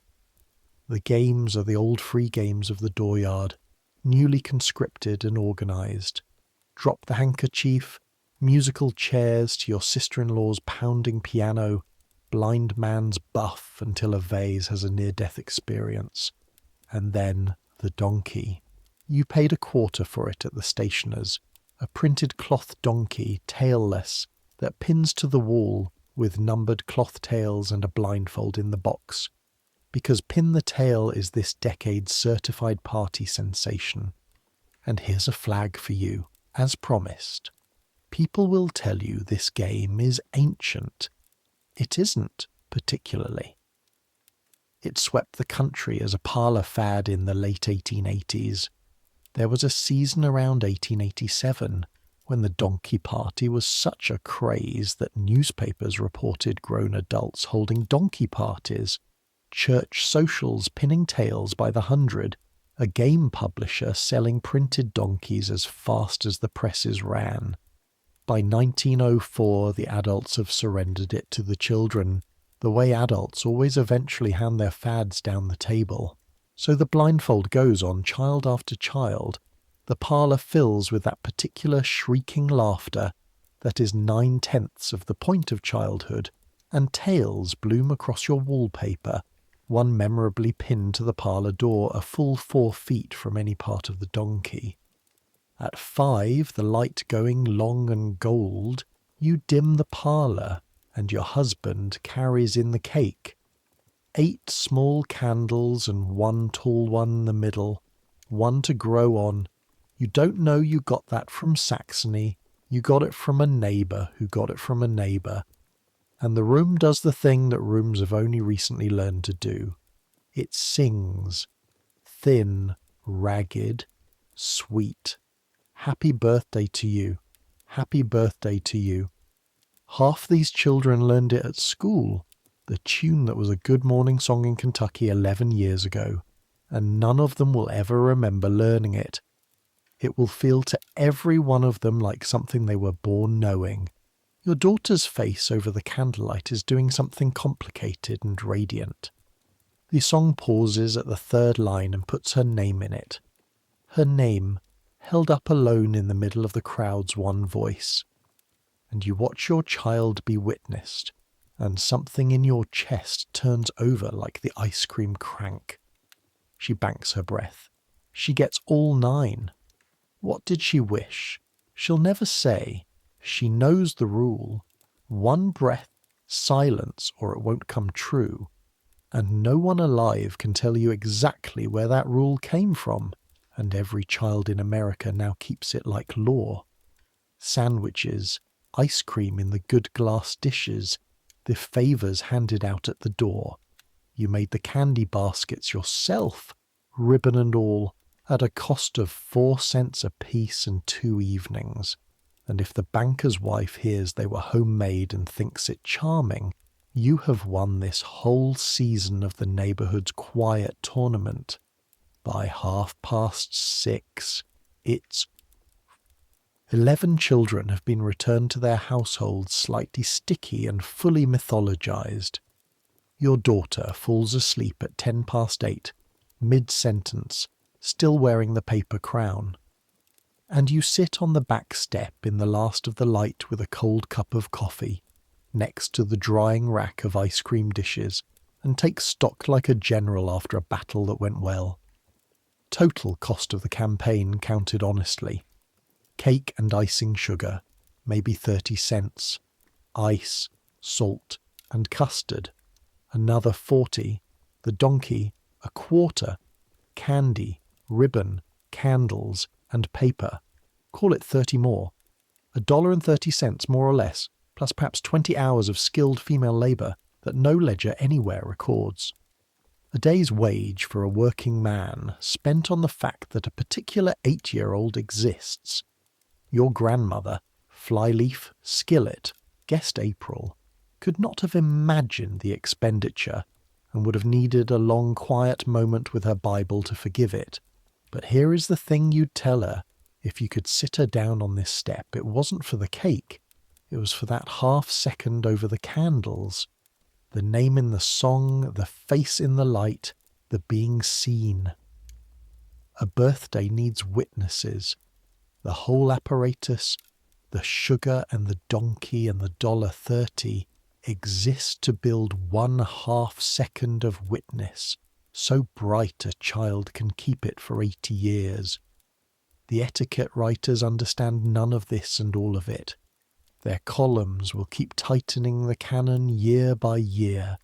Themes are coming, party colours, hired entertainment for the rich, and the mother's arms race that will run for a century and never once be won.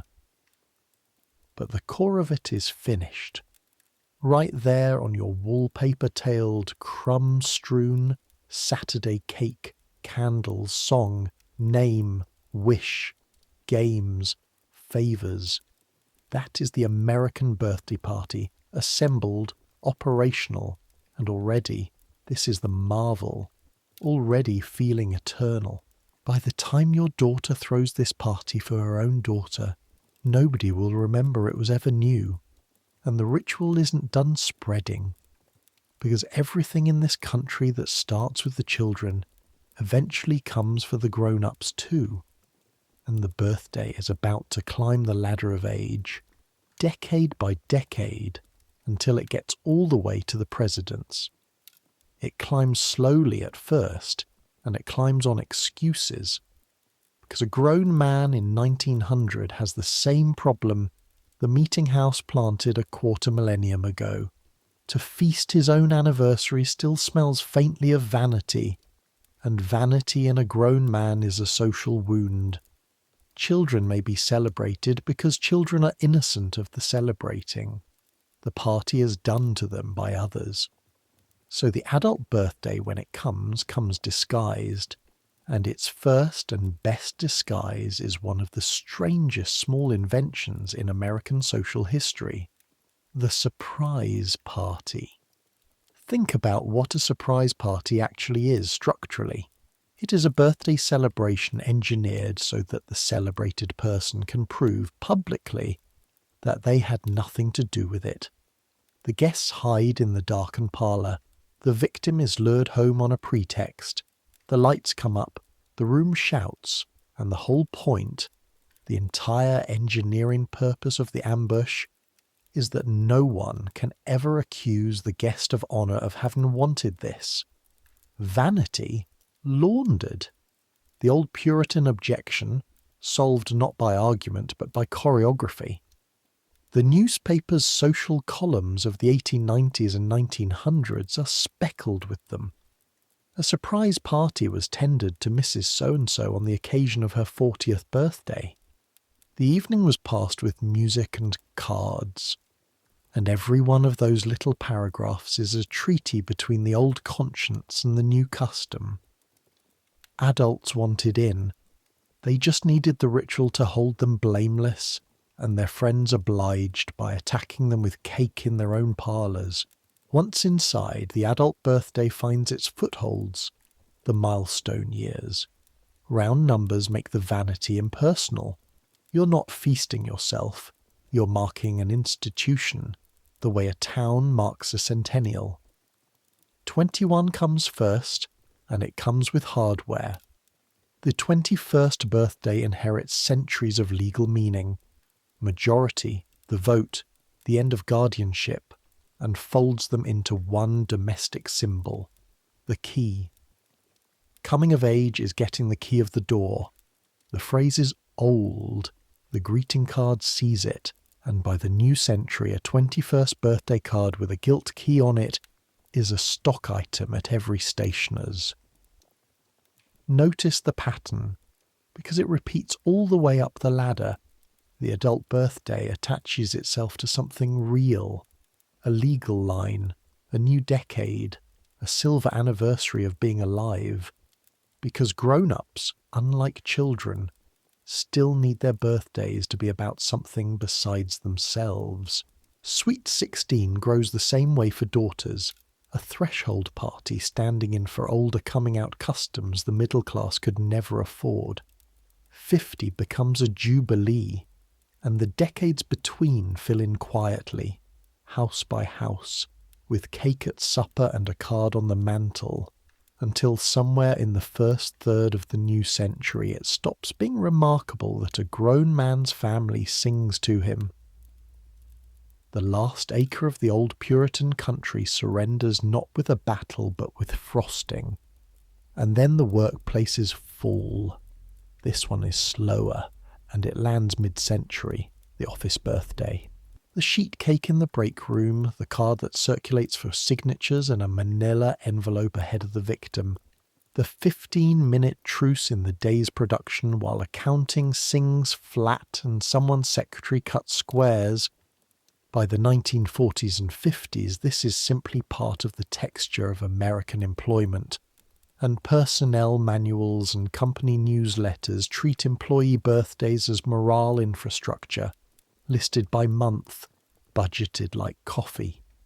Stop on that for 1 second, because it's the full arc of our night in miniature.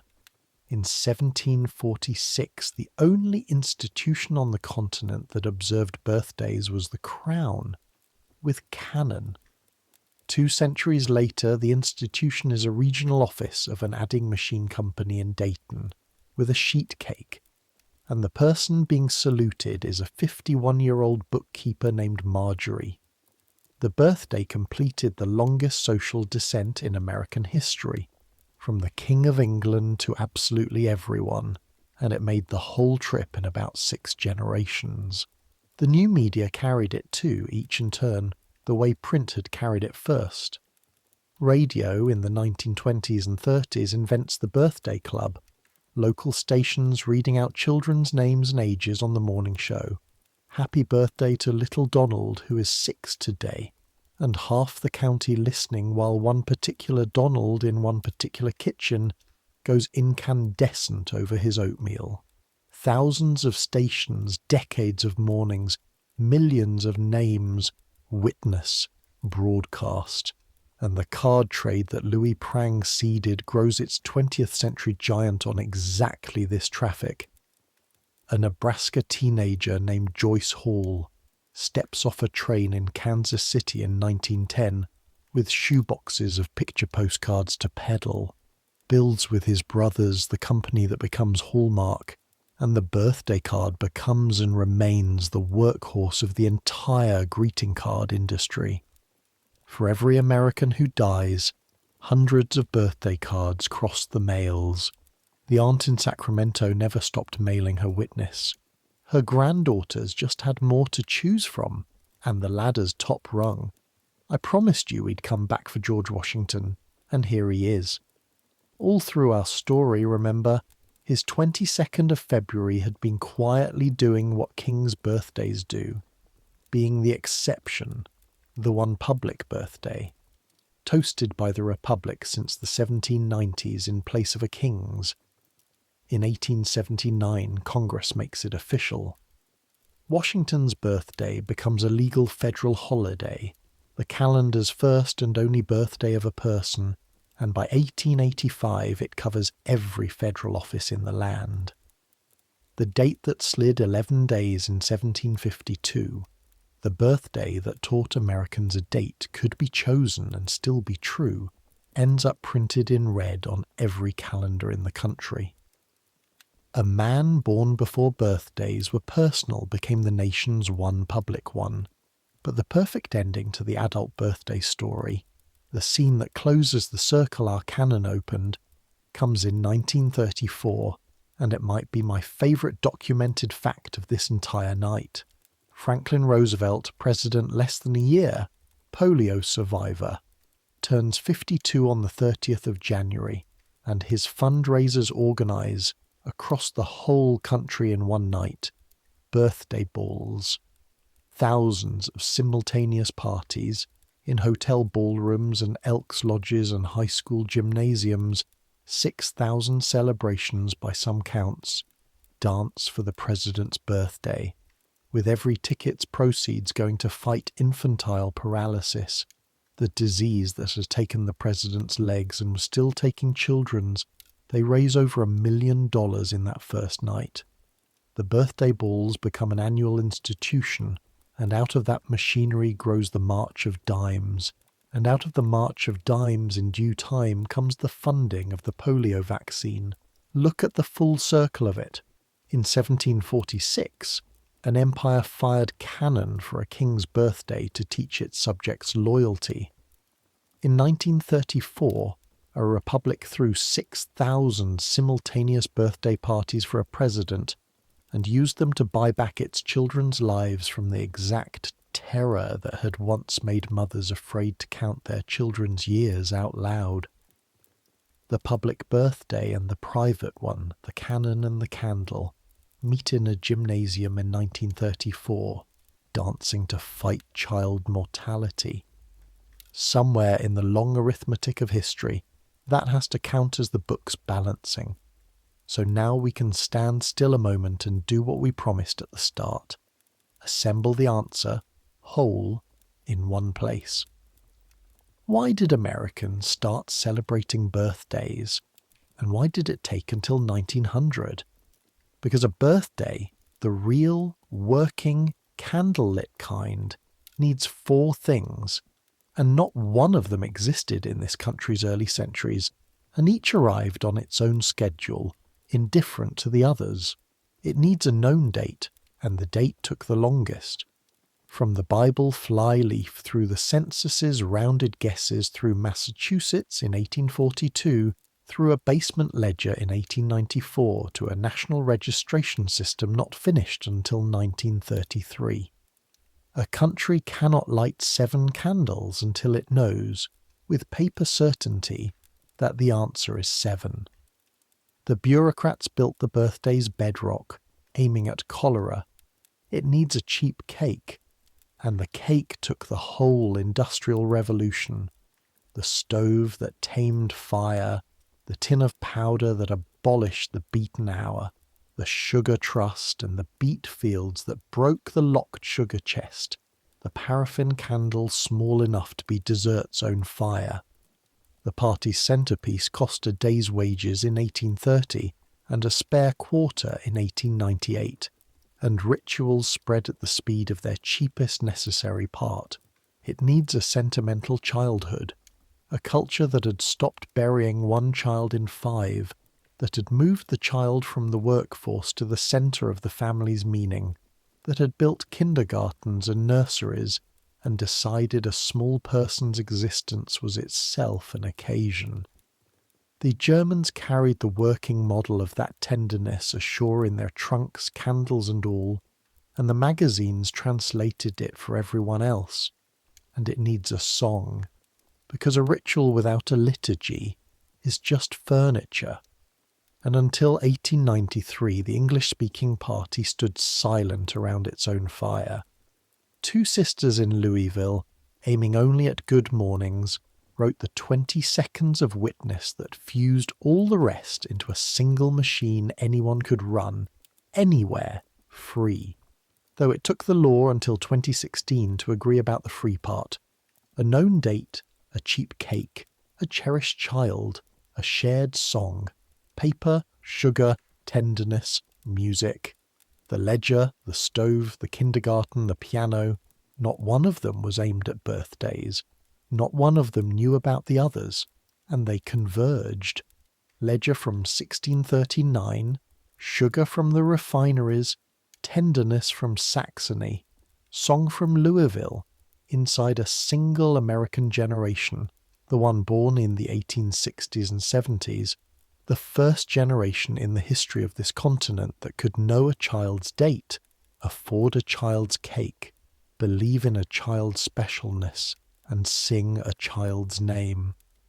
They struck the match around 1900 because that is when the last of the 4 finally arrived, and the birthday party has burned steadily in the middle of American childhood ever since. So ordinary now, so seamless, that it took us a whole night's walking to see the seams at all. That's the answer. That's the whole answer. And now the work of the night is done, and we get to collect its reward. Because I told you we'd end at a party, and there's one waiting for us. A June evening in 1905, a porch in Cincinnati, and a 7-year-old named Clara. You've already met her father. He was 9 once, on an incline above this same city, with a pocket knife and a wish he never told. Let's walk up the hill in the last of the light, slowly now. There's no hurry anymore. Nothing is missing anymore. All 4 machines are humming, and the evening is warm, and somewhere inside that house someone is lighting candles. It's the 17th of June, 1905, a Saturday, and you are 37 years old, standing in your own backyard on the hill above Cincinnati, with a pocket knife in your hand, trimming the base of a small pink candle so it will stand straight in frosting. The knife has a bone handle, worn amber smooth at the corners. You have carried it for 28 years. It has sharpened plain pencils and cut twine in your furniture shop, and pried open paint tins, and once, memorably, freed a dog from a wire fence. And this evening it is performing the most ceremonial work of its long career, truing up 9 little candles, 7 and 1 to grow on, and 1 spare, because you're your father's son and you believe in spares. The evening smells of cut grass and coal smoke softening with distance, of the roses on your neighbour's fence, and drifting from the kitchen window in warm pulses of white cake and boiled icing and coffee. From inside comes the clatter of the good plates being counted, and your wife's voice, and your mother's voice answering, the two of them working around each other in the small kitchen the way two long-partnered hands work round a dovetail joint. Your daughter Clara turns 7 today, and she knows it, has known it for weeks, has been conducting a countdown of unbearable public solemnity since the 1st of June, and there has never been 1 hour of her life when her birthday was in doubt. She was born on the 17th of June, 1898, at 10 minutes past 4 in the morning, and that fact exists twice, in two very different places, and you love both of them. It exists downtown in the records of the health department, on a certificate with a number, in a clerk's confident copper plate. Your daughter, entered in the ledgers of the state of Ohio within days of her first breath, findable by any official with a reason to look, her date as fixed and public as a survey line. And it exists in this house, in the front of your mother's hymn book, in purple black ink gone slightly ropey with age, where your mother wrote it the way she has written every family birth for 60 years, day, month, year, and hour. The state's paper and the grandmother's flyleaf, the ledger and the Bible, side by side at last in one family, one made of law, one made of love, both finally telling the same truth to the minute. Your mother is 86 now, Liesel. She came out to the yard an hour ago to inspect your candle trimming, pronounced the lawn too long for a fest, accepted a kitchen chair in the shade under protest, and has been shelling peas with the speed of a woman 1/3 her age ever since, supervising the entire Western Hemisphere from under a white cap. 28 years ago she stood you in front of a cake with 9 flames and a tall 10th, and told you what birthdays were for.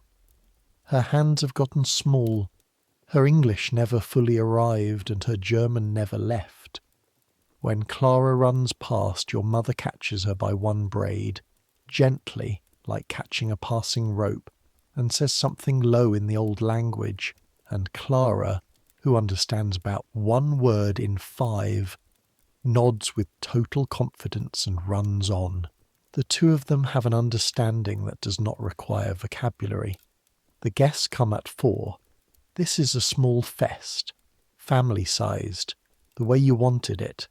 Your brother and his wife and their boys from across the basin, 2 girls from Clara's street, the elderly neighbour couple who have functioned as auxiliary grandparents since the day you moved in. 11 people, 1 dog, a yard going gold at the edges. There are gifts, more than 1 now. The century is young, but the custom is already fattening. A storybook, hair ribbons, a jump rope with red handles, and from your own workbench a small maple box with a sliding dovetailed lid, sanded to silk, her initials chip-carved into the top, made in the shop after hours through most of May. You watched her open it with your heart in your mouth, the way every maker watches. She keeps treasures now, your daughter, a robin's egg, a foreign coin, a ticket stub from the incline, and a person who keeps treasures needs a box that shuts sweetly. She worked the lid back and forth 4 times, looked up and said she would keep her best things in it forever. Forever is 7 years old this evening. You had to go check on the ice cream freezer for a minute after that, for no mechanical reason. There was mail, too, and you would have walked past this miracle without seeing it, so let me stop you. 2 envelopes came for Clara this week, and they sat on the mantel unopened, by household law, until today. 1 from your wife's sister in Milwaukee, a printed birthday card, roses and gilt, a stanza of verse inside in someone's hired rhyme, and a dime taped under a flap of tissue. One from your cousin in the old country, 5 weeks in coming, with stamps Clara has already claimed. A little girl in Ohio, 7 today, holding proof on paper that people in Wisconsin and Westphalia, people she's met once or never, know her date and marked it. Your grandmother's whole valley in 1830 could not have produced what that mantle produced this week. Witness, folded, stamped, and delivered on time. At 6, with the light going long and the yard swimming in that late June gold that makes even the woodpile look consecrated, your wife brings the cake to the porch table. She made it herself, of course. White layers, boiled icing swirled up in peaks, Clara's name across the top in her careful confectioner's hand. But you did the marketing, and standing there watching, you find yourself cataloguing the ordinary miracles the way our whole night has taught you to. The sugar came home Thursday in a paper sack, £5 for a quarter, scooped from the grocer's barrel by a boy who will never in his life see a sugar loaf or know what nippers were for. The baking powder came from a bright red tin. The candles came from the confectionery on Vine Street, a dozen in a box, pink and white, made by machine in some eastern factory whose entire business is small ceremonial fire. The oven held its temper all morning. Your grandmother crossed an ocean with the idea, this century built the hardware, and the whole apparatus complete cost less than the jump rope. Your wife lights them, 7, and the tall one in the middle. She was a kindergarten teacher before you married, trained in the Froebel rooms downtown, and on the parlour shelf inside, worn soft at the corners, is her copy of song stories for the Kindergarten Chicago, 1893, the Hill Sisters' little book she taught out of for 6 years. She has sung the morning song to 300 children.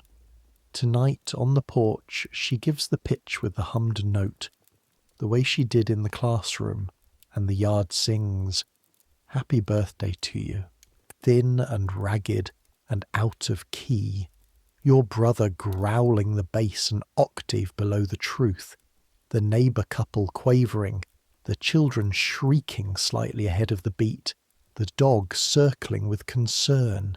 "Happy birthday to you." Your mother sings it in German, entirely without self-consciousness. The old word she's always used fitted onto the new tune from Kentucky, and it works. Of course it works. 6 notes built for 5-year-olds will carry any language you load onto them. Happy birthday, dear Clara.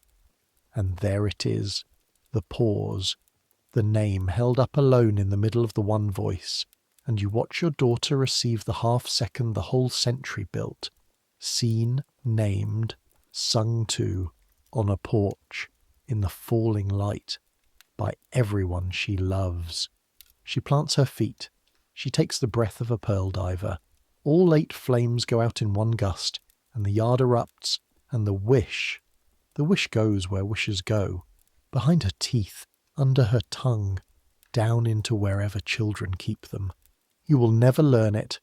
I will never learn it. That is the rule, and the rule is older than the song, older than the state of Ohio, old as a count's blazing cake in 1746.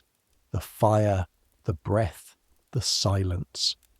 16 decades of this night's story, and its innermost chamber is still a secret in a child's mouth. It should be.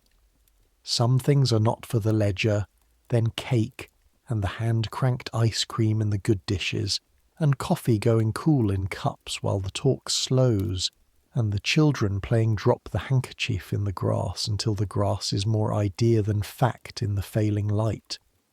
The fireflies come up. Your brother's boys catch them and let them go.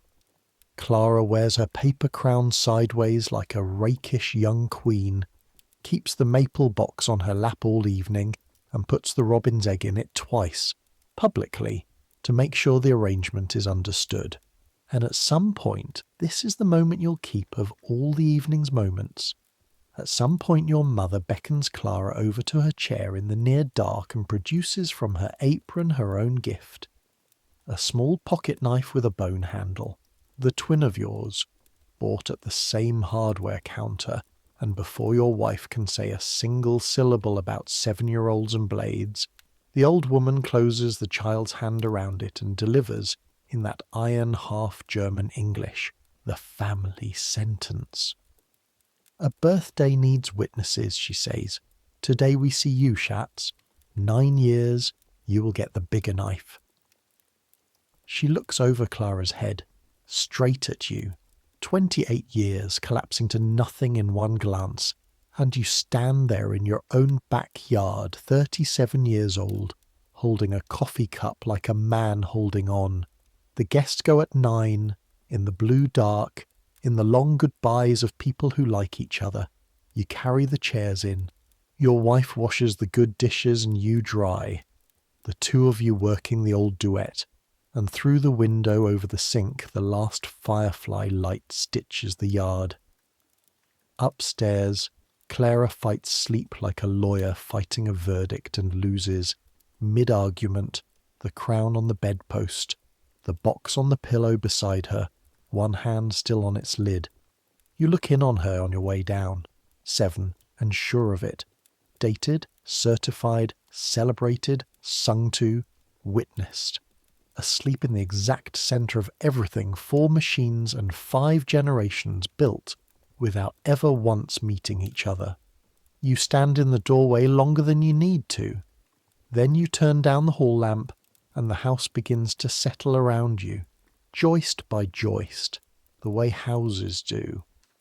And this, right here, is where our long walk ends, not with an event, with a house going quiet after a party, which is one of the kindest sounds the world makes. Stay in it a while. There's nothing left to learn tonight. There's only the settling. Before the light goes all the way down, let me do the last honest housekeeping, the kind I promised at the start. The accounting of what became of everyone, with the real people getting real endings and the borrowed eyes getting only the truth. Mildred Hill, who wrote the 6 notes at the Louisville piano, died in 1916, years before her little morning tune conquered the earth wearing its birthday words. She never heard a movie sing it, never saw a courtroom fight over it, never knew. Her sister Patty lived until 1946, a famous professor by then, honoured across the whole field of early childhood education she helped build, and famous to the end, somewhat to her amusement, less for her lifetime of work than for 20 seconds of melody she always insisted was mostly Mildred's. Louis Prang, the man who taught America to mail its sentiments, died in 1909, having also along the way put affordable art prints and drawing lessons into thousands of American schools. The man was determined that ordinary people should have beautiful things, and mostly, he won. Joyce Hall's Kansas City shoeboxes became the largest greeting card company in the world, and the birthday card is still the spine of the trade. Count Zinzendorf's blazing 1746 cake burned down to a paragraph in a traveller's memoir, which is all immortality any dessert has ever achieved. The registrars finished their ledger in 1933, and the last undocumented Americans grew old, proving their births with Bible fly-leaves and neighbours' oaths, exactly as their grandmothers had. And Judge King's 2016 judgment stands. The song belongs to everyone now, forever, which is only the law agreeing at last with every kitchen on the continent. And the others, the boy in the Massachusetts loft, the mother at the Ohio skillet, the clerk in the courthouse basement, Liesel, Clara, the father with the bone-handled knife. They were never any single person, and so they have no single graves to visit. They were stitched I told you from the kinds of people the records describe but never name. And whoever all those real unnamed people actually were, these centuries have long since closed quietly over them, the way water closes. What they left is not names. What they left is the thing you'll do the next time someone carries a lit cake into a dark room and you sing without being asked. That's their monument. You're standing in it. You've been standing in it your whole life. So now put it all down. All of it. The dates, the ledgers, the lawsuits, the sugar arithmetic. You carried it well, and you don't have to carry it any farther, because this is the part of the night where we stop walking and let the walking settle into sleep. Go back to the porch one last time, not to learn anything, just to sit. It's late now, on the 17th of June 1905. The guests are long gone. The yard is fully dark, that soft, breathing summer dark, and the air still smells faintly of blown-out candles. That little ghost of wax smoke and caramel that hangs over a table after the fire is out, one of the gentlest smells human beings have ever manufactured. The dishes are done. The crown is on the bedpost. Upstairs, a 7-year-old is asleep with one hand on a maple box, and her wish, whatever it was, is folded away inside her where wishes keep, working its slow work, the way wishes always have. Listen to the house. The joists ticking as the day's heat leaves them. A moth at the porch screen, patient as a clock. Far down the hill, the city sounds going sparse and soft. A switch engine, a dog, a streetcar somewhere finishing its last run. The world is putting itself away, item by item. The way the good plates went back on the high shelf. Everything counted, everything witnessed, nothing missing anymore. And you, listening, wherever and whenever you are, you have a date too. Think of it now, lazily, without gripping it. The day and the month and the year of you. Somebody wrote it down. Within days of your first breath, somebody in some office entered you in the ledger, and somebody who loved you learned it by heart, and it has followed you your whole life, on every form and license and lease, the deed to your own existence, the 6 words in brown ink grown up into a number the whole world agrees on. You've been sung to over fire. You have banked your breath and kept your wishes silent. You have stood in dim rooms and sung other people's names into that little pause the Hill Sisters left, without ever once being taught the song, because nobody is taught the song. It comes with the country now. It comes with being loved here. For thousands of years, almost nobody on earth had this, and you have had it all along, so easily, so cheaply, that it took a whole night's history to make it visible. 1 candle for every year, and 1 to grow on. That's what all the machinery was for. That's all it was ever for. Centuries will pass. They always do. The porch you're sitting on will change beyond recognition. The city below the hill will tear itself down and raise itself up a dozen times. The incline will stop running. The canal will be filled and paved. The shops will change names and languages and centuries. The candles will change. Wax to whatever comes after wax. The cards will change. Paper to wires to whatever comes after wires. The ledgers will change. Ink to microfilm to humming rooms of light. But people will still lean over small flames in dark kitchens. Still put one particular name into the pause in the song. Still hold their breath while a child gathers hers. Still keep the wish a secret all their lives to the last. Some things don't change. The witnessing doesn't change. The needing to be seen one evening a year by the people who know exactly how many years it took you to get here, that doesn't change. That was never invented. and it will never be discontinued. The machinery only caught up with it. Tomorrow there will be more of everything. Tomorrow there will be errands and ledgers and letters, work and weather, the whole loud daylight world starting up again like the shop floor after lunch. Tomorrow somewhere thousands of people will turn 7, and thousands will turn 70, and the song will be sung so many times around the planet that no one could ever count the singings. But that's tomorrow. Tomorrow is not your problem tonight.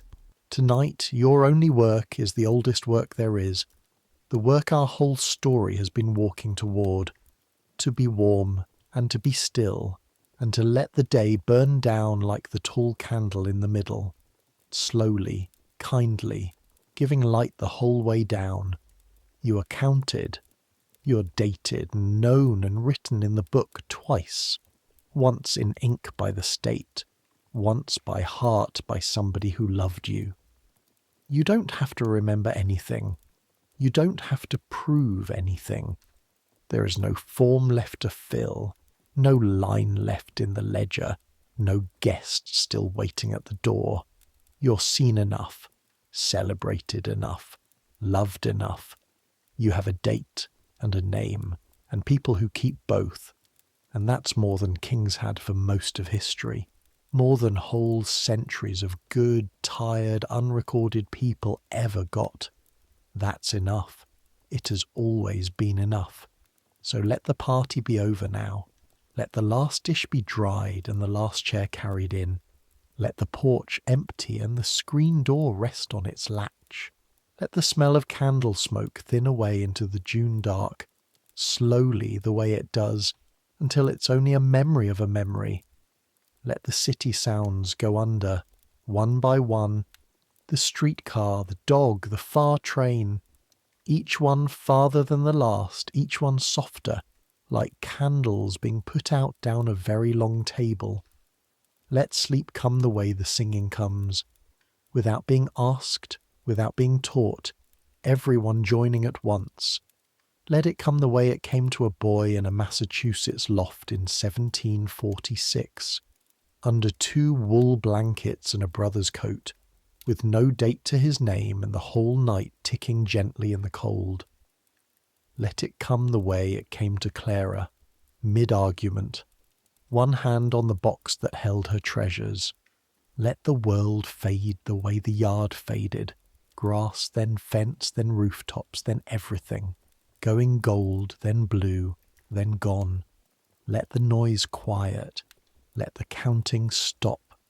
Let your thoughts slow and soften, and finally stop pinning tails on the day and stand still and rest. Blow out the last one. Make no sound. Keep the wish. Somewhere far off, a church bell counts an hour you don't need to hear the end of. The house has finished its settling. The moth has given up the screen. Even the dark is soft now. The warm-held candle-smoke dark of a room where something kind just happened and nothing more is asked of anyone. You've earned this rest, a whole year of days, and this at the end of it. Every counted month of it, every ordinary uncelebrated morning of it, all of it adding up quietly the way years have always added up, whether or not anyone was watching. Tonight someone was watching. Take the rest. Take it slowly, the way the tall candle takes the evening, and dream of whatever dreams may come, of candle glow on porch boards, of 6 easy notes that fit any name ever given, of a small flame leaning in the dark, patient as a kept promise, and of one long breath, gathered slowly, gathered deep, that puts the whole bright day, and you with it, seen and sung and counted, gently, completely, to bed. Good night.